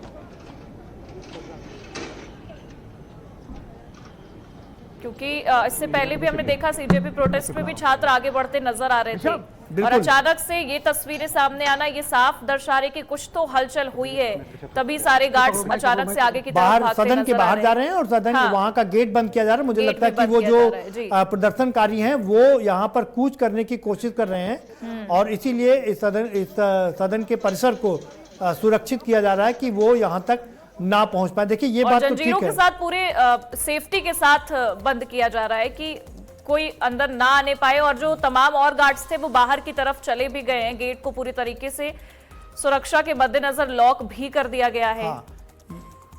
और आधे गार्ड बाहर हैं, कुछ अंदर। ये देखिए कुछ छात्र मुझे लगता है वहां तक पहुंच भी गए हैं, शायद ये या गार्ड ही हैं। ये देखना दिलचस्प होगा कि क्या कुछ लोग यहां तक पहुंचे हैं। हालांकि गार्ड के रहते वो यहां तक नहीं पहुंच पाएंगे, लेकिन इस बात में कोई शक नहीं कि विपक्ष ने अपना जो एक उनका जो एजेंडा है वो एजेंडे को सेट करने में पूरी तरीके से कामयाब हो गए। क्योंकि अगर ये तस्वीरें दिखाई दे रही हैं, इसका मतलब है ये देखिए एक बार फिर से साफ नजर आ रही है। कैमरों के साथ भागते भी लोग नजर आ रहे हैं, गार्ड्स भी नजर आ रहे हैं और फिर जाकर गेट भी लॉक कर दिया जा रहा है। तो इतना साफ है कि कुछ तो हलचल हुई है आगे की ओर, तभी ये तस्वीरें निकलकर वहां से सामने आई हैं। इससे पहले भी अगर हम सुबह की बात करें तो तमाम जो सीजेपी प्रोटेस्टर थे वो भी संसद की तरफ आगे बढ़ते नजर आए थे, तब वहां पर लाठीचार्ज की स्थिति पनपती हुई दिखाई दी। और अब ये तस्वीरें हैं तो साफ है कि कुछ तो हलचल हुई है, तभी गार्ड्स आगे की तरफ भाग रहे हैं और गेट को पूरी तरीके से सुरक्षा के मद्देनजर लॉक किया जा रहा है। गेट को लॉक कर दिया गया। और देखिए एक बार इस तरीके का यहाँ पर हो चुका है, कुछ आतंकवादियों ने यहाँ पर अटैक कर दिया था, तो हमें उस बात का भी ख्याल रखना पड़ेगा कि सुरक्षा के मद्देनजर देखिए दोनों कितनी तैयारी है।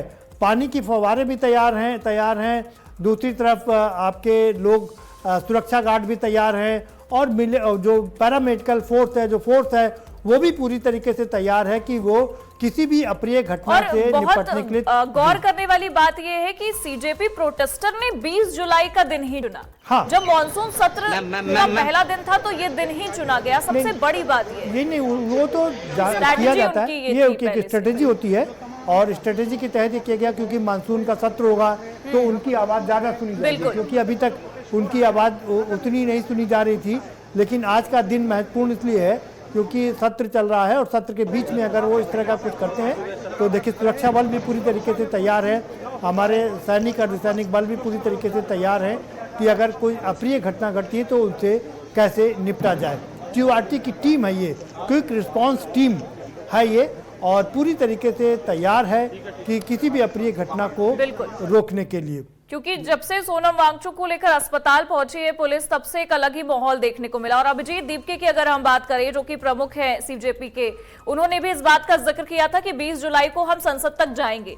इससे पहले सुबह की तस्वीरें हमने दर्शकों को दिखाई, क्या कुछ माहौल वहां पर नजर आया जब तमाम छात्र, क्योंकि अगर हम बात करें प्रदीप जी, बहुत दूर दराज से छात्र पहुंचे हैं जो इससे पहले जंतर मंतर पर नहीं मौजूद थे, जिनकी मौजूदगी नहीं थी इतने दिनों से चल रहे प्रोटेस्ट में, वो भी कल रात में वहां पहुंचे और आज संसद की तरफ आगे बढ़ते भी नजर आए। तो कई छात्रों की वहां पर मौजूदगी है जो नीट को लेकर, जो अपने भविष्य को लेकर काफी चिंतित है और उसी वजह से अग्रसर होते नजर आ रहे हैं। नहीं, आज का दिन भी इसलिए बहुत महत्वपूर्ण था क्योंकि संसद का सत्र है, सदन का पहला दिन है और इसीलिए ज्यादातर छात्र वहां पर पहुंचे हैं। लेकिन एक इस अगर हम इस आंदोलन की बात करें तो इस आंदोलन ये आंदोलन उतना परवान नहीं चल पाया जितना कभी आंदोलन पहले परवान चढ़ पाते थे।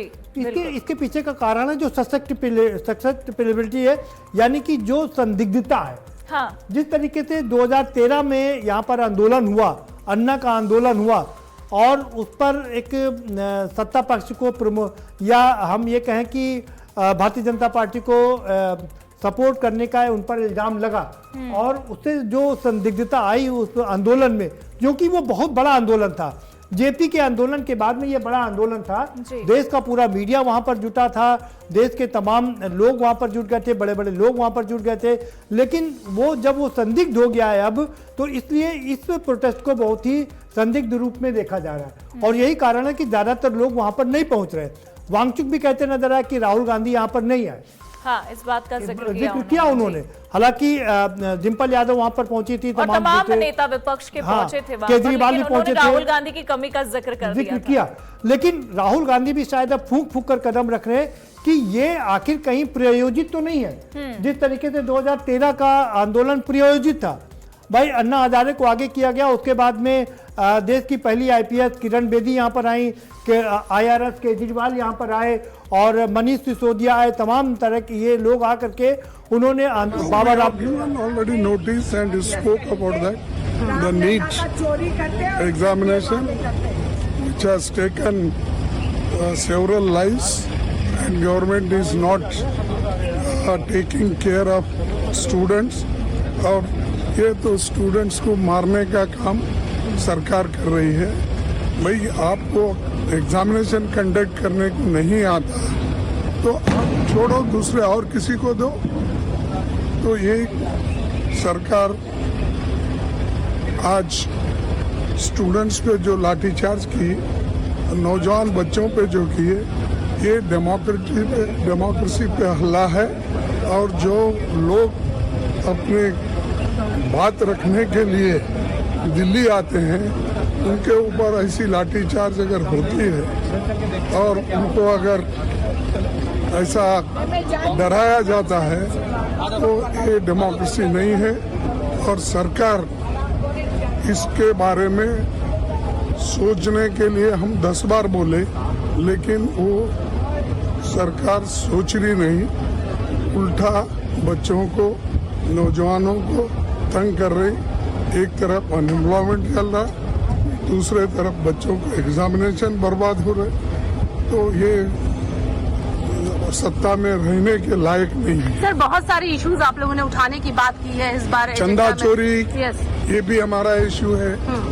2 इश्यूज तो हम उठाए हैं। और चंदा भगवान के नाम पे उन्होंने चंदा जमा किए करोड़ों रुपए, और करोड़ों रुपए की लूट हो रही है। राम भक्त क्या है, भगवान के नाम से पैसे वसूल कर रहे हैं और भक्तों को बांट रहे हैं, उनके भक्त चोरी कर रहे हैं उसके। और सारा मोदी साहब इसकी जिम्मेदारी लेना चाहिए, क्योंकि खुद मोदी साहब ने ट्रस्ट बनाया, खुद मोदी साहब ने लोगों को चुना, नॉमिनेट किया, और उन्हीं के लोग अगर चोरी कर रहे हैं तो उसकी जिम्मेदारी उनकी होती है। जिन बच्चों की जान गई, उनके प्रति एक शब्द नहीं, श्रद्धांजलि तक नहीं। इससे बड़ा अहंकार क्या हो सकता है सरकार का? और जब बच्चे यहाँ आए हैं, छात्र, नौजवान, युवा जब यहाँ आए हैं और वो चाहते हैं सरकार कोई सुने, सरकार में अहंकार कितना कि सुनना भी नहीं चाहती। सुनना तो दूर, अगर वो लोकसभा यहाँ तक आना चाहें अपनी बात कहने, तो लाठी और जो अन्याय कर सकते हैं, जो प्रताड़ना दे सकते हैं, वो दे रहे हैं। सरकार ऐसे ही है। और सरकार के अगर पन्ने पलटें, एक बार भारतीय जनता पार्टी की सरकार यूपी में थी, 1 साल का मेडिकल का कोर्स 0 हो गया था, सेशन 0 हो गया था। ये बीजेपी के लोग आज से नहीं घोटाला कर रहे हैं, इनकी हमेशा ये कोशिश रहती है घोटाला करने हैं। और पेपर लीक में जितने लोग शामिल होते हैं वो भाजपा ही हैं। यूपी में बाकायदा ऑडिट किया हम लोगों ने और एक किताब जारी की, और जारी करके ये बताया कि कितने पेपर लीक हुए हैं। कोई दोषी नहीं पकड़ा गया आज तक। 20 से ज्यादा पेपर लीक हुए हैं, लेकिन कोई भी दोषी नहीं पकड़ा गया। इसलिए नहीं पकड़ा गया क्योंकि बीजेपी के लोग उसमें शामिल रहे। और नौकरी न देना इसलिए भी सरकार करती क्योंकि आरक्षण देना पड़ेगा।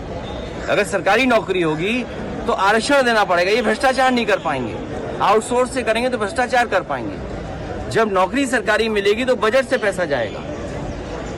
दुख है कि आज लाठी चली है। मैं अपने युवा सांसदों से कहूंगा कि जिन बच्चों पर लाठी पड़ी है और जंतर मंतर पर अगर वो मिलने जाना चाहते हैं तो जाएं, मिल करके आएं और पार्टी का संदेश दें कि हम उनके साथ हैं।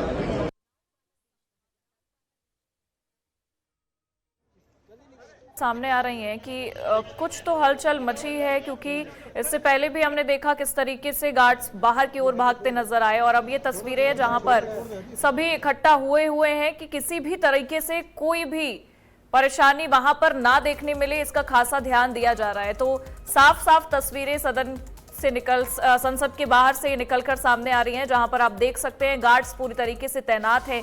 तो इतना साफ है कि कुछ हलचल मची है, क्योंकि आज सीजेपी ने इस बात को लेकर जिक्र किया था कि आज संसद तक जाएंगे। और देखिए, इसी बीच एक और जानकारी आप तक पहुंचा दे कि दोनों सदन यानी कि लोकसभा और राज्यसभा 2 बजे तक के लिए स्थगित कर दी गई है। 2 बजे से फिर से कार्यवाही शुरू होगी, सेशन स्टार्ट होगा। अब देखना होगा कि उस दौरान क्या कुछ चीजें नजर आती हैं। 2 बजे तक के लिए स्थगित कर दी गई है लोकसभा और राज्यसभा की कार्यवाही।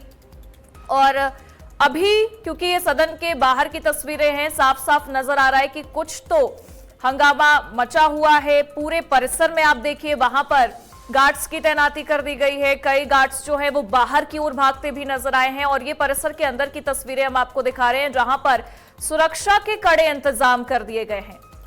तो साफ समझ में आ रहा है कि कुछ तो हंगामा है। और आपको एक और जानकारी बता दें कि विजय चौक तक ये प्रदर्शनकारी पहुंच चुके हैं। जो गार्ड्स बाहर की ओर भागते नजर आए हैं इसी वजह से, क्योंकि विजय चौक तक प्रदर्शनकारी पहुंच गए हैं। अभिजीत दीपके ने इस बात का जिक्र किया था कि 20 जुलाई को संसद तक तमाम छात्र आएंगे और इसी वजह से बीते रात से ही फुटपाथ तक छात्रों की मौजूदगी नजर आई, सब लेटे नजर आए। और अब देखिए आज संसद की ओर आते भी नजर आ रहे हैं छात्र। भले से लाठियां चली हो, लाठीचार्ज हुआ हो, लेकिन अब ये जानकारी है कि विजय चौक तक छात्राएं जो हैं, जो अपनी बात को मुखरता से रखने के लिए वहां पर मौजूद थे जंतर मंतर पर, वो अब अग्रसर होते नजर आ रहे हैं और संसद की ओर आगे बढ़ते नजर आ रहे हैं। तो संसद के अंदर अलग हंगामा, संसद के बाहर की अगर हम बात करें वहां अलग हंगामा देखने को मिल रहा है। परिसर की ये तस्वीरें आप देख सकते हैं, वहां पर सुरक्षा के कड़े इंतजाम कर दिए गए हैं। तो किस तरीके से देख रहे हैं प्रदीप जी, क्योंकि अगर हम बात करें एक बड़ा हंगामा आज होना है जो कि इन तस्वीरों में समझ में आ रहा है। बिल्कुल जैसा कि अभी हम लोग चर्चा कर रहे थे कि हंगामा चल ही रहा है और इसका माइलेज भी पूरा विपक्ष को मिल रहा है। विपक्ष जो अपनी मंशा थी वो अपनी मंशा पूरे देश में फैलाने में, दिखाने में कामयाब हो गया है। सदन 2 बजे तक स्थगित हो गया है, लंच का समय है। मुझे लगता है कि सारे सांसद अब लंच करने के बाद ही यहाँ पर एकत्रित होंगे। लेकिन अखिलेश यादव ने जो बात की है ना, वो बहुत ही मौजूद है जी। अखिलेश यादव ने मुद्दा उठाया, पेपर लीक का मुद्दा उठाया, चंदा चोरी का मुद्दा उठाया, नौकरी का मुद्दा उठाया। नौकरी के बहाने उन्होंने अपना आरक्षण का मुद्दा भी उठाया। उन्होंने कहा कि सरकार नौकरी नहीं देना चाहती है, वो आउटसोर्स कर रही है, क्योंकि नौकरी देगी तो आरक्षण देना पड़ेगा। हाँ। तो कुल मिलाकर के लेकिन एक और अपडेट हम दर्शकों तक पहुंचा दें कि प्रदर्शनकारियों की पुलिस से झड़प भी हुई है, क्योंकि सीजेपी प्रोटेस्टर जो है वो विजय चौक तक पहुंच गए हैं और वहां पर पुलिस से झड़प करते भी नजर आए। और इसी वजह से ये जो परिसर में आप सुरक्षा व्यवस्था यहां पर देख रहे हैं ये इसीलिए बढ़ा दी गई है क्योंकि विजय चौक पर प्रदर्शनकारी जो है पुलिस से भिड़ते भी नजर आए हैं, वहां पर झड़प भी हुई है। इससे पहले भी हमने सुबह की तस्वीरें देखी जब लाठीचार्ज हुआ, उस दौरान भी झड़प हुई थी और अभी ये जो माहौल है साफ साफ नजर आ रहा है। विजय चौक तक जो प्रदर्शनकारी है वो पहुंच गए हैं और इस दौरान ये बड़ी बात है कि वो सदन के पास तक पहुंच गए हैं। विजय चौक सदन के एकदम पास में ही है और सदन विजय चौक पर जबरदस्त तरीके से हंगामा चल रहा है। वहां पर सारे छात्र इकट्ठा हो गए हैं, वो नारेबाजी कर रहे हैं, खूब अच्छी गैदरिंग वहां पर हो गई है। तो इसीलिए सदन में ये आपको एक्टिविटी सारी नज़र आ रही है। लेकिन अच्छी बात है कि उनको वहीं पर रोक दिया गया है और आगे बढ़ने नहीं दिया गया। तो वहीं पर विजय चौक में अभी भी काफ़ी भी हंगामा अभी वहाँ पर चल रहा है। तो बिल्कुल, क्योंकि साफ नजर आ रहा है। और अगर हम अभिजीत दीपके की बात करें तो उन्होंने अपना भूख हड़ताल भी इस वक्त खत्म कर दिया, जो जानकारी सामने आ रही है। भूख हड़ताल पर थे जब सोनम वांगचुक को अस्पताल ले जाया गया। और देखिए इसी बीच ये बड़ी खबर आप तक पहुंचा दें, दिल्ली के विजय चौक तक प्रदर्शनकारी जो है वो पहुंच गए हैं और विजय चौक के पास पुलिस से उनकी झड़प भी हुई है। इस दौरान बता दें सीजेपी के प्रदर्शन के मद्देनजर अब सुरक्षा भी काफी कड़ी कर दी गई है। अली शरर हमारे डिप्टी एडिटर हमारे साथ जुड़ गए हैं, उनका रुख करेंगे। अली, किस तरीके से आप चीजें देख पा रहे हैं, क्या कुछ आपको नजर आ रहा है? क्योंकि देखिए विजय चौक तक प्रदर्शनकारी पहुंच गए हैं, पूरा हंगामा होता नजर आ रहा है। देखिए बिल्कुल, आज दिल्ली का लोटस जूस जो एरिया है वो पूरी तरह से लोगों से भरा हुआ है। छात्र छात्राओं ने पूरे इलाके को छावनी में तब्दील कर रखा है।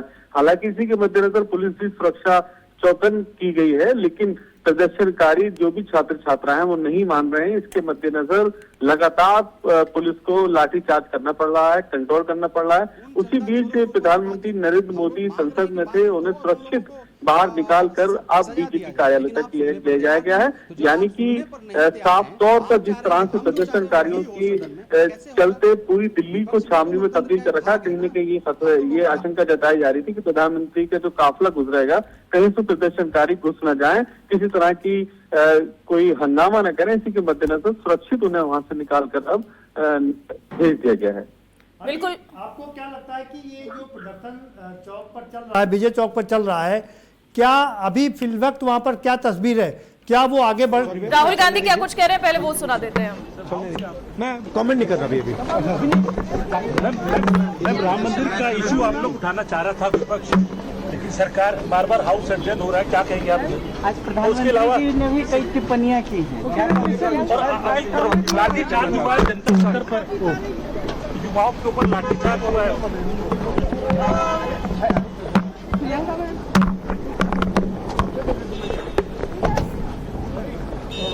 देखिए राहुल गांधी ने अभी कमेंट करने से मना कर दिया, लेकिन अली लगातार हमारे साथ जुड़े हुए हैं। अली, हम जो तस्वीरें देख पा रहे हैं, साफ नजर आ रहा है कि संसद के परिसर की अगर हम बाहर की बात करें, वहां पर तैनाती कर दी गई है सुरक्षा जवानों की और गेट को भी लॉक कर दिया गया है।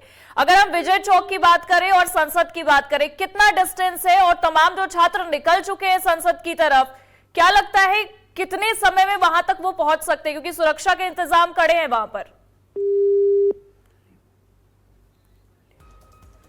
चलिए हम फिर से जुड़ेंगे उनसे, लेकिन हम आपको एक बार ये तस्वीरें दिखा देते हैं, क्योंकि ये देखिए तमाम जो छात्र हैं वो आगे बढ़ते नजर आ रहे हैं। और देखिए जानकारी ये भी सामने आ रही है कि आंसू गैस के गोले भी इस दौरान दागे गए हैं। सुबह की तस्वीरें जब लाठीचार्ज किया गया और अब जब विजय चौक तक पहुंच गए हैं तमाम छात्र, तब आंसू गैस के गोले भी दागे गए हैं इनके ऊपर। तो ये जानकारी सामने आ रही है। दो तस्वीरें आपको दिखा रहे हैं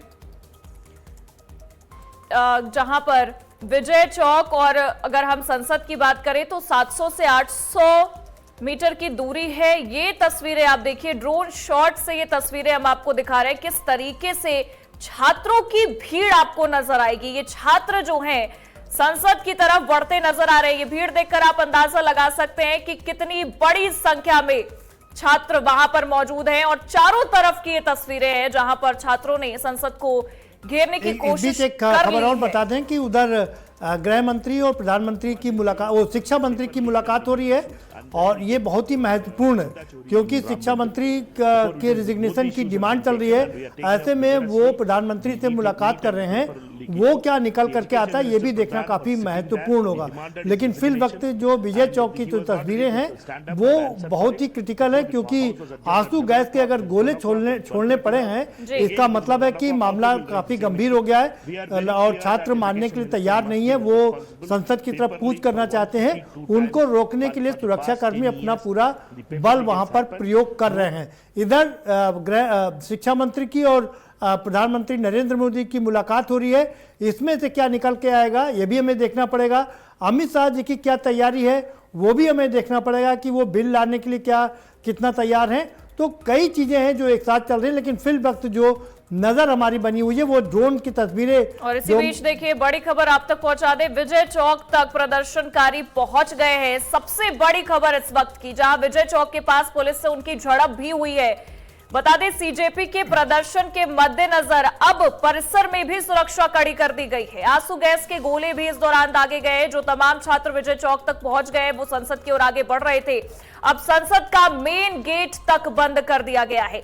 तो ये बड़ी जानकारी और ये बड़ी तस्वीरें हैं आज की, जहां पर ये छात्र छात्राएं आपको नजर आएंगे और बहुत दूर दराज से छात्र छात्राएं आज अपनी मांगों को रखने के लिए पहुंचे हुए हैं। इससे पहले सुबह भी जब वो संसद की ओर आगे बढ़ रहे थे तब ये जानकारी सामने आई, ये तस्वीरें निकलकर सामने आई जब लाठीचार्ज किया गया। और अब ये बड़ी खबर और बड़ी जानकारी आप तक पहुंचा रहे हैं कि विजय चौक तक पहुंच गए छात्र और जब आगे बढ़ रहे थे तो आंसू गैस के गोले भी दागे गए उनके ऊपर, चारों तरफ से घेर लिया गया। एक खबर और बता दें कि शिक्षा मंत्री और गृह मंत्री के बीच में भी इस समय मुलाकात चल रही है।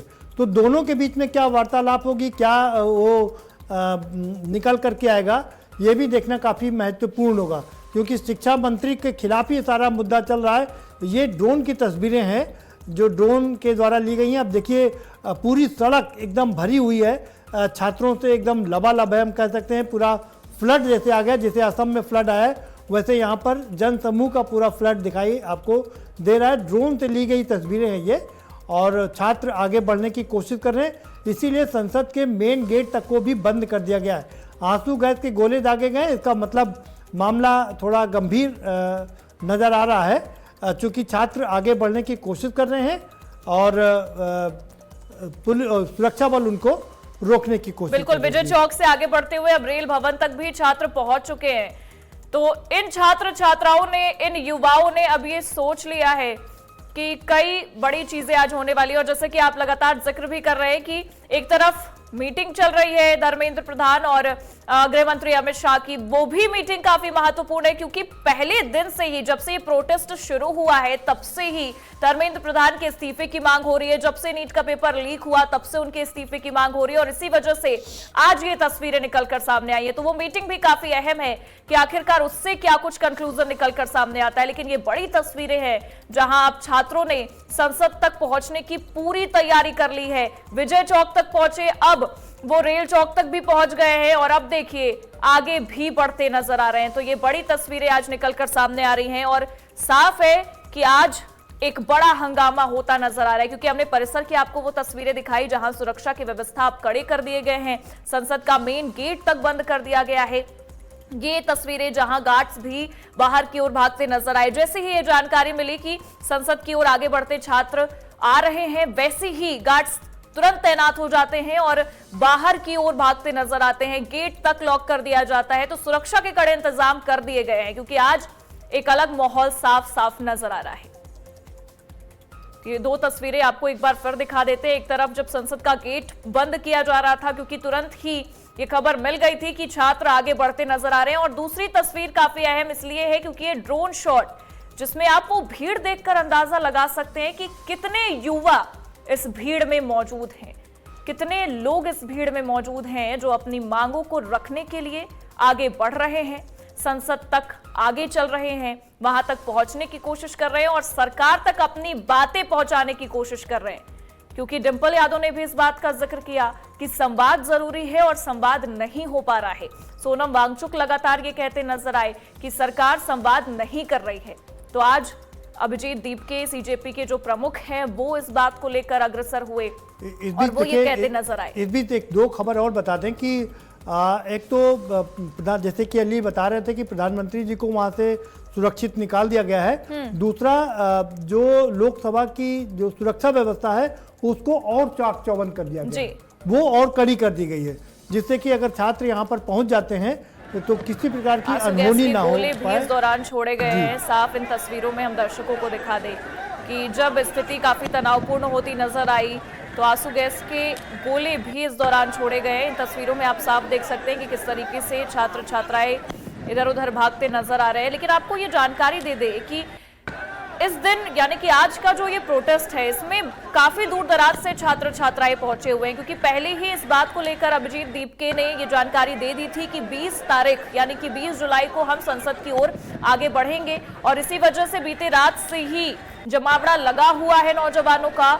और ये जब आगे बढ़ रहे थे तब की ये तस्वीरें हैं जब स्थिति को नियंत्रित करने के लिए, नियंत्रण में लाने के लिए आंसू गैस के गोले छोड़े गए हैं और तितर बितर होते छात्र छात्राएं नजर आ रहे हैं। इन तस्वीरों में साफ आपको नजर आएगा। लेकिन आज इतना साफ है कि जो नौजवान इतने दिनों से जंतर मंतर पर बैठे हुए थे, लगातार अनशन कर रहे थे, लगातार अपनी बातों को लेकर सरकार से संवाद करने की कोशिशें करते नजर आए, लेकिन हालांकि वो संवाद नहीं होने पाया, उसके मद्देनजर आज वो संसद की ओर आगे बढ़ रहे हैं। क्या लगता है किस तरीके से प्रदीप जी ये संवाद, क्योंकि काफी अहम है। हमारे साथ हमारे डिप्टी एडिटर अली शरर एक बार फिर जुड़ गए। अली, क्या कुछ अपडेट है, क्या कुछ जानकारी है, कहां तक पहुंच चुके हैं छात्र, क्या कुछ जानकारी आपके पास? देखिए, दिल्ली में इस वक्त चारों तरफ अफरा तफरी का माहौल है। इस वक्त जहां हम खड़े हैं यहाँ से भी एक बड़ी तादाद में लोगों का जो हुजूम है वो दिखाई दे रहा है। छात्र छात्रा लगातार इस प्रदर्शन में शामिल होने के लिए पहुंच रहे हैं, लेकिन पुलिस का हल्का बल प्रयोग करके लगातार उन्हें रोकने की कोशिश कर रही है। पुलिस का ये कहना है कि यहाँ से आगे जाने की परमिशन नहीं है, सिर्फ जंतर मंतर पे ही पूरी तरह फुल हो चुका है, इसलिए अब जंतर मंतर भी आप नहीं पहुंच सकते। ऐसे में छात्र छात्रा लगातार जिद कर रहे हैं और इसी के चलते पुलिस लाठी का प्रयोग करके उन्हें यहाँ से खदेड़ने की कोशिश कर रही है। लेकिन लगातार प्रदर्शनकारी जो तौफीक जनता पार्टी के समर्थन में आए हुए हैं वो यही कह रहे हैं कि किसी भी हाल में जो केंद्रीय शिक्षा मंत्री है धर्मेंद्र प्रधान, उनका मैं आपसे जानना चाहूंगी क्या प्रधानमंत्री नरेंद्र मोदी को सुरक्षित संसद से बाहर निकाल लिया गया है, इसके मद्देनजर क्या कुछ जानकारी है आपके पास? देखिए, प्रधानमंत्री नरेंद्र मोदी को सुरक्षा के चलते पूरी तरह से सुरक्षित निकाल के बाहर उन्हें यहाँ से रवाना कर दिया गया है, क्योंकि प्रदर्शनकारी किस रोड से निकल के आएंगे इसको लेकर के भी सुरक्षा के मद्देनजर ये फैसला लिया गया। भारी सुरक्षा के बीच में उनका काफिला यहाँ से निकाला गया है। हालांकि प्रदर्शनकारी लगातार ये कोशिश कर रहे थे कि काफिले में शामिल होकर की प्रधानमंत्री के वाहनों को रोकने की कोशिश करें। इसी के चलते पुलिस ने सुरक्षित उन्हें यहाँ से निकालकर भेज दिया है। अली, आप इस समय कहाँ पर हैं? और जो खबर है कि विजय चौक से बढ़कर के रेल भवन तक ये प्रदर्शनकारी पहुंच चुके हैं। जैसा कि हम जानते हैं वहां से संसद भवन काफ़ी दूर नहीं है, तो अभी फिल वक्त क्या तस्वीर है वहां से? क्या संसद भवन से वो आगे बढ़ने की कोशिश कर रहे हैं? ये गए हैं अयोध्या तक, वो पैसा पहुंचा ही नहीं। जो पैसा वहां पहुंचा, वो पैसे से जब निर्माण की पूरी प्रक्रिया चालू हुई तो मिट्टी से लेकर पत्थर तक के 2 गुने भाव में, यहाँ तक कि जो जमीन थी उसकी खरीद 8-8 गुना 7-7 गुना ज्यादा महंगी दर पर की गई। यह सारे साक्ष्य थे।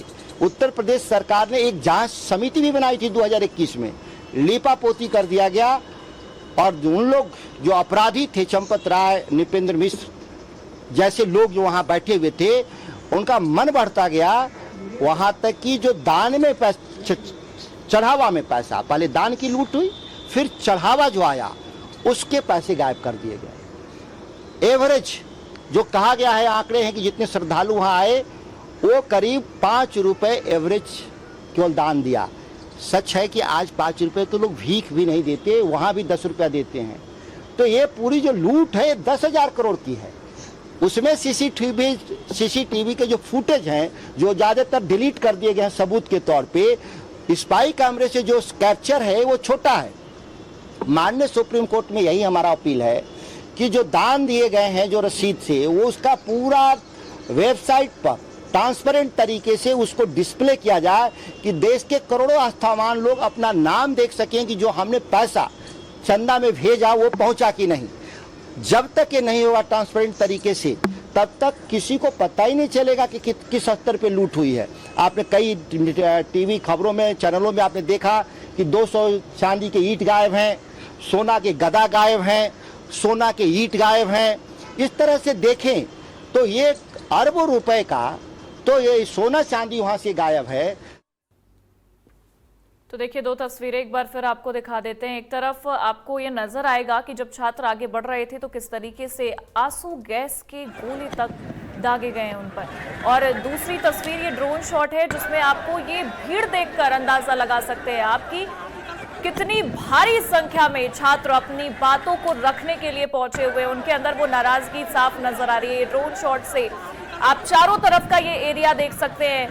भीड़ देखकर आप अंदाजा लगाइए कि कितनी भारी संख्या में दूर दराज से नौजवान पहुंचे हुए हैं कि किसी भी तरीके से आज संवाद होगा, किसी भी तरीके से आज वो अपनी बातों को सरकार के समक्ष रख सकेंगे। क्योंकि इतने दिनों से जब जंतर मंतर पर प्रोटेस्ट चल रहा था तो संवाद की स्थिति नहीं बन पाई है। विपक्ष के तमाम नेता वहां पहुंचे और आज भी जब विपक्ष के नेता मीडिया से बातचीत भी कर रहे थे तो इस बात का जिक्र किया कि संवाद नहीं होने पाया। क्या लगता है प्रदीप जी, ये स्थिति देखकर संवाद हो पाएगा या फिर वो जो मीटिंग चल रही है वो एक अलग तरीके से? मुझे नहीं लगता, क्योंकि जिस तरीके से अभी तक सरकार का रवैया रहा है तो सरकार अपने एजेंडे पर कायम रहती है और सरकार ने सोच लिया कि चूंकि जनता ने हमको मत दिया है, हमारी सरकार बनाई है और हमको ये आदेश दिया कि हमें काम करना चाहिए और हम अपना काम करेंगे। तो सरकार ये जानती है कि ये सारे जो धरना प्रदर्शन है ये प्रायोजित भी हो सकते हैं, तो इसलिए वो इस पर ज़्यादा तवज्जो नहीं दे रही है और अपने काम पे लगी। दोनों ये देखिए ये तस्वीरें देखिए किस तरीके से पत्थरबाजी होती नजर आई। तमाम जो छात्र हैं, जब हम इस बात का जिक्र कर रहे थे कि छात्रों और पुलिस में झड़प हुई है तो वहीं उसी समय की ये तस्वीरें जब पत्थर तक फेंके गए हैं पुलिस के नौजवानों पर, आप ये देख सकते हैं किस तरीके से चीजें नजर आई हैं।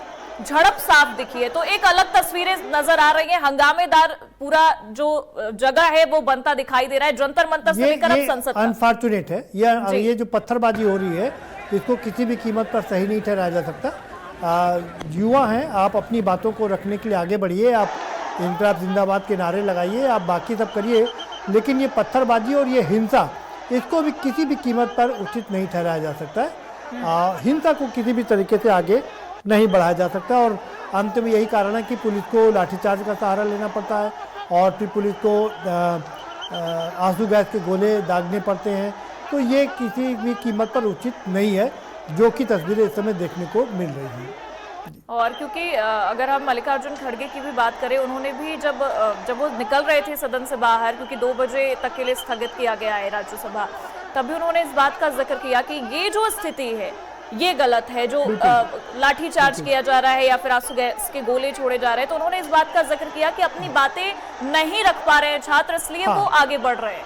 ठीक बात है, ये उनका अपना, उनकी बात ठीक है कि सरकार ने उनसे कोई डायलॉग नहीं किया है, उनसे कोई बात नहीं किया है।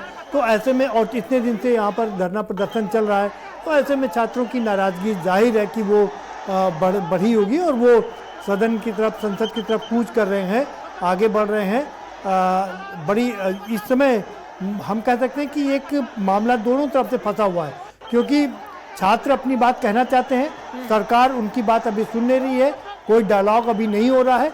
तो ये एक असमंजस की स्थिति है और ऐसे में ये तस्वीरें आपको देखने, हमको दर्शकों को देखने को मिल रही हैं, जो किसी भी कीमत पर उचित नहीं है, क्योंकि हिंसा किसी भी चीज का वो जवाब नहीं है। अगर हम बात करें प्रदीप जी, तो अभिजीत दीपके ने इस बात का जिक्र किया कि हम शांतिपूर्ण तरीके से संसद की ओर जाएंगे, लेकिन अभी जो तस्वीरें निकलकर सामने आ रही हैं वो एक अलग चीजें दर्शा रही है कि शांतिपूर्ण तो नहीं है, क्योंकि पत्थरबाजियां भी हुई हैं। हालांकि पुलिस की तरफ से भी रोकने की कोशिश की गई है, इसलिए भी हो सकता है कि एक्शन का रिएक्शन हो, लेकिन शांतिपूर्ण प्रदर्शन और इस तरीके से झड़प होना, पत्थरबाजी करना, ये एक अलग तरीके है। बिल्कुल ठीक बात है। ये फिर मैं कहूँगा कि ये किसी भी कीमत पर इसको उचित नहीं ठहराया जा सकता, पत्थरबाजी को सही नहीं कहा जा सकता है। उनको अपना धरना प्रदर्शन करना है, वो प्रदर्शन करें, वो अपनी बात मनवाने के लिए जो कुछ भी दूसरे रास्ते जो हैं वो अपनाएं, लेकिन इस तरीके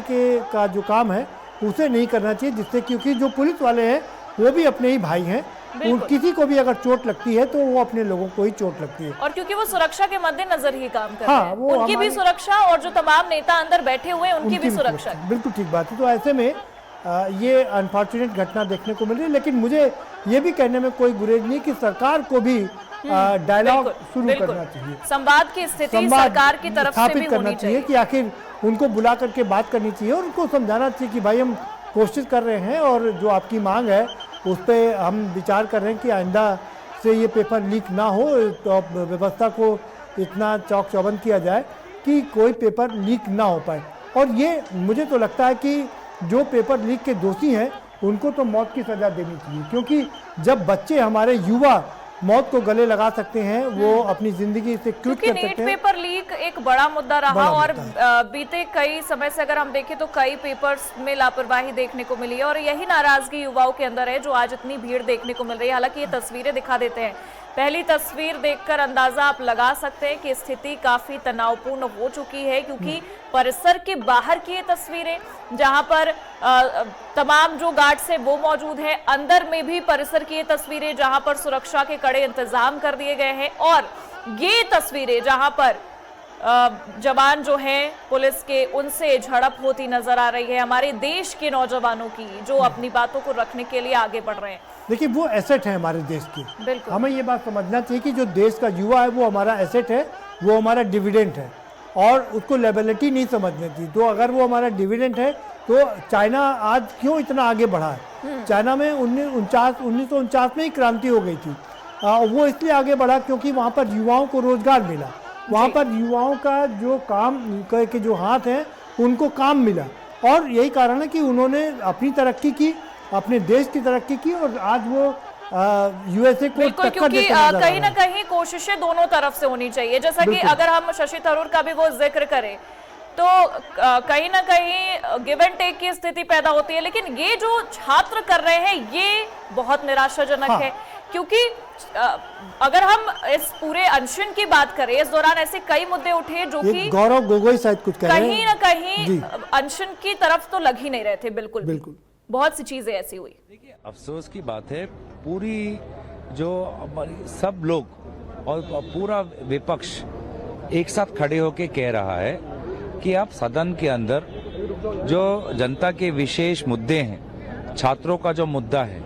आप उस पे आप सदन के अंदर चर्चा करिए, आप राम मंदिर पे आप चर्चा करिए। लेकिन आज जो हमने दिन में जो सुबह में जो बिजनेस आता है जो आज का जो एजेंडा है पार्लियामेंट का, उस एजेंडा में नीट का एक उल्लेख नहीं। आज के पार्लियामेंट के एजेंडा में राम मंदिर का कोई उल्लेख नहीं। आज के पार्लियामेंट के एजेंडा में क्या है? सरकार के उनके दस्तावेज। तो क्या सदन सरकार के दस्तावेज के लिए ही है? और इसीलिए हमने सुबह से ही आपत्ति हमने जताई कि आज के दिन के एजेंडे में, डेली एजेंडा जो आता है, डेली बिजनेस जो आता है, उसमें राम मंदिर क्यों उल्लेखित नहीं है? उसमें छात्रों का जो नीट इश्यू है क्यों उल्लेखित नहीं है? और जब तक डेली एजेंडा में नहीं आता या सरकार अपने तरफ से स्पष्ट तारीख नहीं बताती, तब तक आप समझ लीजिए ये सरकार अपने जिम्मेवारी से भागना चाहती है। धर्मेंद्र प्रधान के इस्तीफे की भी आप लोग मांग कर रहे हैं? देखिए, जब उस विषय में तो हम चाहते ही हैं कि धर्मेंद्र प्रधान जी नैतिक जिम्मेवारी ले। क्यों? जब भाजपा निर्वाचन से पहले जब मुख्यमंत्री बदल सकती है, तो शिक्षा मंत्री क्यों नहीं बदल सकते? जब गुजरात में निर्वाचन आता है, जब उत्तराखंड में निर्वाचन आता है, तब तो मुख्यमंत्री बदल देते हैं, हरियाणा में मुख्यमंत्री बदल देते हैं। इतना अटूट विश्वास धर्मेंद्र प्रधान जी पर क्यों? क्या और कोई काबिल शिक्षा मंत्री नहीं है? तो इसीलिए सरकार उनकी है, मंत्री उनको ही बनाना है। तो वो आज उनकी विफलता के बारे में पूरे देश और दुनिया में चर्चा चल रही है, लेकिन अहंकार। बट प्रधानमंत्री ये कह रहे हैं कि ऑपोजिशन को कोऑपरेट करना चाहिए और हाउस को चलने देना चाहिए। ये opposition, he is blaming opposition for all those things. देखिए, आज के डेली एजेंडा में ना राम मंदिर का उल्लेख, ना नीट का उल्लेख, ना एथेनॉल का उल्लेख। आज देश के मन में इन मुद्दों के अलावा क्या चल रहा है? ना आर्थिक जो संकट है उसका कोई उल्लेख, ना किसानों का जो मसला है उसका उल्लेख। आज छात्र यहाँ पर दिल्ली में हैं, राहुल गांधी जी विभिन्न प्रदेशों में जाकर छात्रों से मिल रहे हैं। राम मंदिर को लेकर हम सब दुखी हैं और आज तक पार्लियामेंट के अंदर कब ये विषय चर्चा के लिए ले जाएंगे, कोई स्पष्ट तारीख नहीं, एजेंडा में नहीं है। तो साफ साफ ये जाहिर करता है कि अगर पार्लियामेंट अगर आज नहीं चल रहा, तो उसका कारण यही है कि भाजपा इन मुद्दे से भागना चाहती है। जंतर मंतर पे जो प्रोटेस्ट चल रहा था, वहाँ पे अभी लाठी चार्ज हो गई है सर प्रोटेस्टर्स पे, कैसे देखते हैं? देखिए, देश भर से छात्र आए हैं, क्या मांग कर रहे हैं? अपने भविष्य की मांग कर रहे हैं, अपनी भविष्य सुरक्षित रहे उनकी मांग कर रहे हैं। तो ऐसे नौबत में लाठीचार्ज की क्या जरूरत है? इतने हमने देखा है कि आज राहुल गांधी जी से भी जब छात्र बात करते हैं, मन में कितना दुख है, मन में कितना आशंका है। उस दिन जब वो उत्तराखंड में एक पिता से मिलके आए, क्या हमने उस पिता के दुख को क्या हमने नहीं देखा? क्या हम नहीं चाहते कि उस पिता के दुख को, वे 20 छात्र जिनकी जान चली गई है, क्या उनका दर्द इस सदन के अंदर न आए? तो पार्लियामेंट के एजेंडा में, पार्लियामेंट के कौन से दिन में ये बात उठाई जाएगी, इस बात से ये सरकार डरती और कतराती क्यों है? तो इन सब के बीच इस बात पर भी गौर करना जरूरी है कि एक तरफ ये छात्र प्रदर्शन कर रहे हैं और दूसरी तरफ आपको ये जानकारी भी दे दें कि कॉकरोच जनता पार्टी के मुख्य प्रवक्ता सौरभ दास को डिप्टी कमिश्नर के दफ्तर जब ले जाया जा रहा था, तो उन्होंने इस बात का जिक्र किया है कि हम सरकार से बातचीत कर रहे हैं। तो ये गौर करने वाली बात है कि सौरभ दास को जब डिप्टी कमिश्नर के दफ्तर ले जाया जा रहा था, तो उन्होंने इस बात का जिक्र किया है। उन्होंने बाकायदा मीडिया के सामने ये कहा कि हम सरकार से बातचीत कर रहे हैं। तो ये एक अलग चीजें निकलकर सामने आई है। कुछ तस्वीरें देखिए, आपको दिखा देते हैं आपकी टीवी स्क्रीन पर।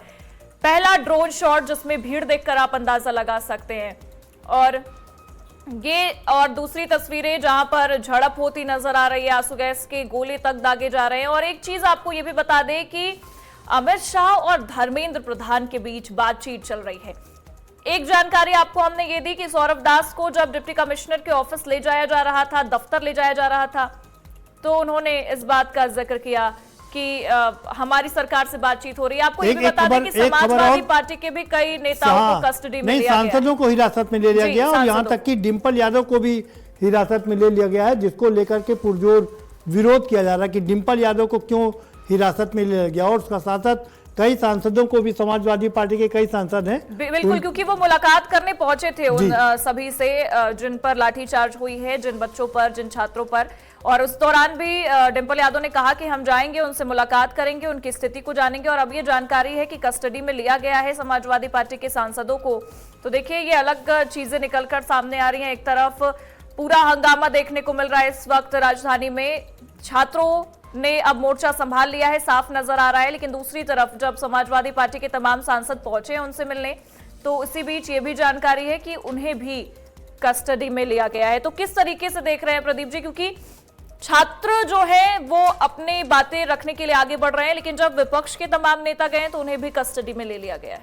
बिल्कुल, ये बड़ी बात है और हम कह सकते हैं कि आज का दिन विपक्ष के नाम है। बिल्कुल, वो इसलिए क्योंकि सांसदों को वहां तक जाना और फिर पुलिस को मजबूरन उनको हिरासत में लेना।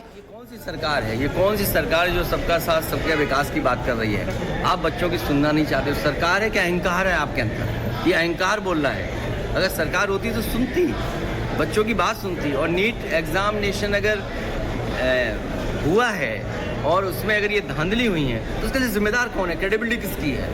किसको ये तैयारी करनी थी? आप विश्व गुरु बनना चाहते हैं दुनिया में, आप कह रहे हैं अमृत काल है, लेकिन आपके मंत्री आप नहीं हटा पा रहे हैं। और आपके यूपी के मुख्यमंत्री ने आपके दिल्ली के ऊपर आरोप लगा दिया, SIT बनाकर क्या तक तैयारी कर दी कि मंदिर में चोरी हुई।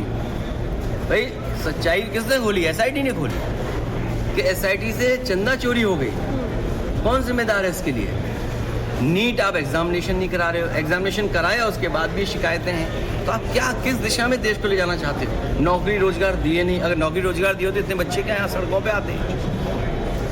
सर आज की मीटिंग को लेकर कुछ बोलेंगे सर? मीटिंग हाउस एडजॉर्न होता है तो एक दूसरे से लोग मिलते हैं, हाउस एडजॉर्न के बाद मिलते हैं, उसमें क्या है?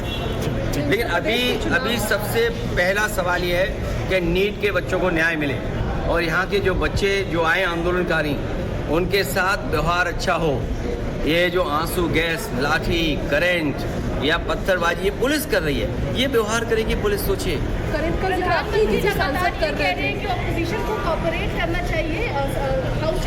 ये जो व्यवहार पुलिस का है ऐसा तो अंग्रेजों ने भी नहीं किया। मंदिर को लूटना, विश्वविद्यालयों को बंद करना और छात्रों की ये प्रताड़ना, ये तो अंग्रेजों ने भी नहीं की हो। अंग्रेजों ने तो सुना है, अगर कोई धरना प्रदर्शन पे बैठा है तो उसकी बात सुनी। इसीलिए गांधी आज दुनिया में पूजे जाते हैं। गांधी की तस्वीर, प्रतिमा दुनिया में है इसीलिए कि उन्होंने रास्ता दिखाया कि ये आंदोलन का रास्ता है।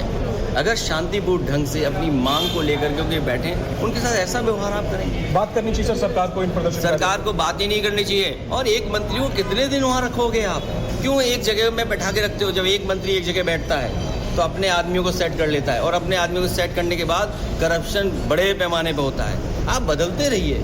लोहिया जी यही कहते थे ना, सरकार बदलनी चाहिए उसी तरह जैसे रोटी बदलती है। तो सरकार में बैठे हुए मंत्री तो बदलें। और अभी तो सरकार सम्मानजनक, नहीं तो सम्मानजनक बदलाव सरकार का ना हो जाए कहीं। ये जो आंदोलनकारियों को हटा रहे हैं, कहीं सम्मानजनक विदाई सरकार की ना हो जाए। ठीक सर, थैंक यू सर, धन्यवाद। तो प्रदीप जी देखिए, सबसे बड़ी चीज़ ये है कि एक तरफ अमित शाह धर्मेंद्र प्रधान से बात कर रहे हैं और दूसरी तरफ क्योंकि सौरभ दास ने इस बात का जिक्र किया है कि हमारी बातचीत सरकार से हो रही है। और तीसरी बड़ी खबर ये कि समाजवादी पार्टी के भी सांसदों को ले लिया गया कस्टडी में।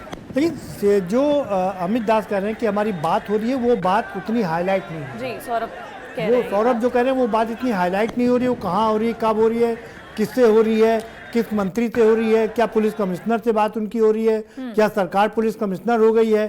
तो ये अभी बड़ा गड्ढमड्ढे दिखाई दे रहा है। कह रहे हैं एक बार सौरभ दास, हम वो भी दर्शकों को सुना देते हैं। नहीं आगे की मार्च को लेकर क्या आपको थाने में लेकर जा रहे हैं? नहीं आगे की मार्च को लेकर क्या आपको थाने में लेकर जा रहे हैं? नहीं आगे की मार्च को लेकर क्या आपको थाने में लेकर जा रहे हैं? नहीं आगे की मार्च को लेकर क्या आपको थाने में लेकर जा रहे हैं? नहीं आगे की मार्च को लेकर क्या आपको थाने में लेकर जा रहे हैं? नहीं आगे की मार्च को लेकर सरकार अपना धर्म निभा रही है, पुलिस अपना धर्म निभा रही है। मैं इस मिट्टी का कर्ज उतारने के लिए आज संघर्ष कर रहा हूँ। मैं भारतीय हूँ, भारतीय युवा होने के नाते युवाओं का दर्द समझता हूँ और आज उन युवाओं की आवाज बनने के लिए, उनके साथ खड़े होने के लिए यहाँ हूँ, क्योंकि उनके साथ अन्याय हो रहा है और सरकार सब कुछ अपनी आंखों के सामने होने दे रही है। अन्याय करने से ज्यादा अन्याय सहना दोषी होता है। मैं दोषी नहीं हूँ, मैं एक भारतीय युवा हूँ जिसको पता है कि युवाओं के लिए खड़ा होना। आज नहीं खड़े होंगे तो कब खड़े होंगे? संसद का मानसून सत्र भी शुरू हो रहा है, संसद में भी खूब लड़ाई लड़ी जाएगी। तो ये सारी तस्वीरें हैं जो निकलकर सामने आ रही हैं। प्रदीप जी, सौरभ दास को भी हमने सुना दिया क्या कह रहे हैं वो। सौरभ दास ने बहुत मौजूद बात कही कि बात करने के लिए जा रहे हैं, किससे बात करने के लिए जा रहे हैं, लेकिन ये एक अच्छी खबर है कि कम से कम बातचीत का रास्ता खुल गया है। जी, बातचीत का रास्ता खुल गया है, बात होती है, अगर सरकार से बात होती है तो ये एक अच्छी बात है। और क्या बीच का कोई रास्ता निकलता है, इन हंगामों पर कोई रोक लगती है, सदन अच्छी तरीके से चलता है, तो ये एक अच्छी खबर होगी, क्योंकि विपक्ष अपनी बात जनता तक पहुंचाने में कामयाब हो गया है, उसका मतलब पूरा हो गया, उसका मकसद पूरा हो गया है। अब मुझे लगता है कि शायद अगर संसद चल पाए और वहाँ पर तमाम जो बिल हैं वो प्रस्तुत हो सकें, उन पर बहस हो सके, उन पर बहस मुबहसा हो सके, तो ये एक अच्छा एक दृश्य देखने को मिलेगा। अब से कुछ देर बाद एक बार फिर से संसद बैठने की कोशिश करेगी। 2 बजे का समय है, 10-12 मिनट का समय बचा हुआ है, तो बाद 2 बजे वो क्या निर्णय लेते हैं, क्या विपक्ष फिर से हंगामा करता है या सदन की कार्यवाही सुचारू रूप से चल पाती है, ये देखना अब दिलचस्प रहेगा, क्योंकि 2 बजे दोनों की कार्यवाही शुरू होने की बात हुई है।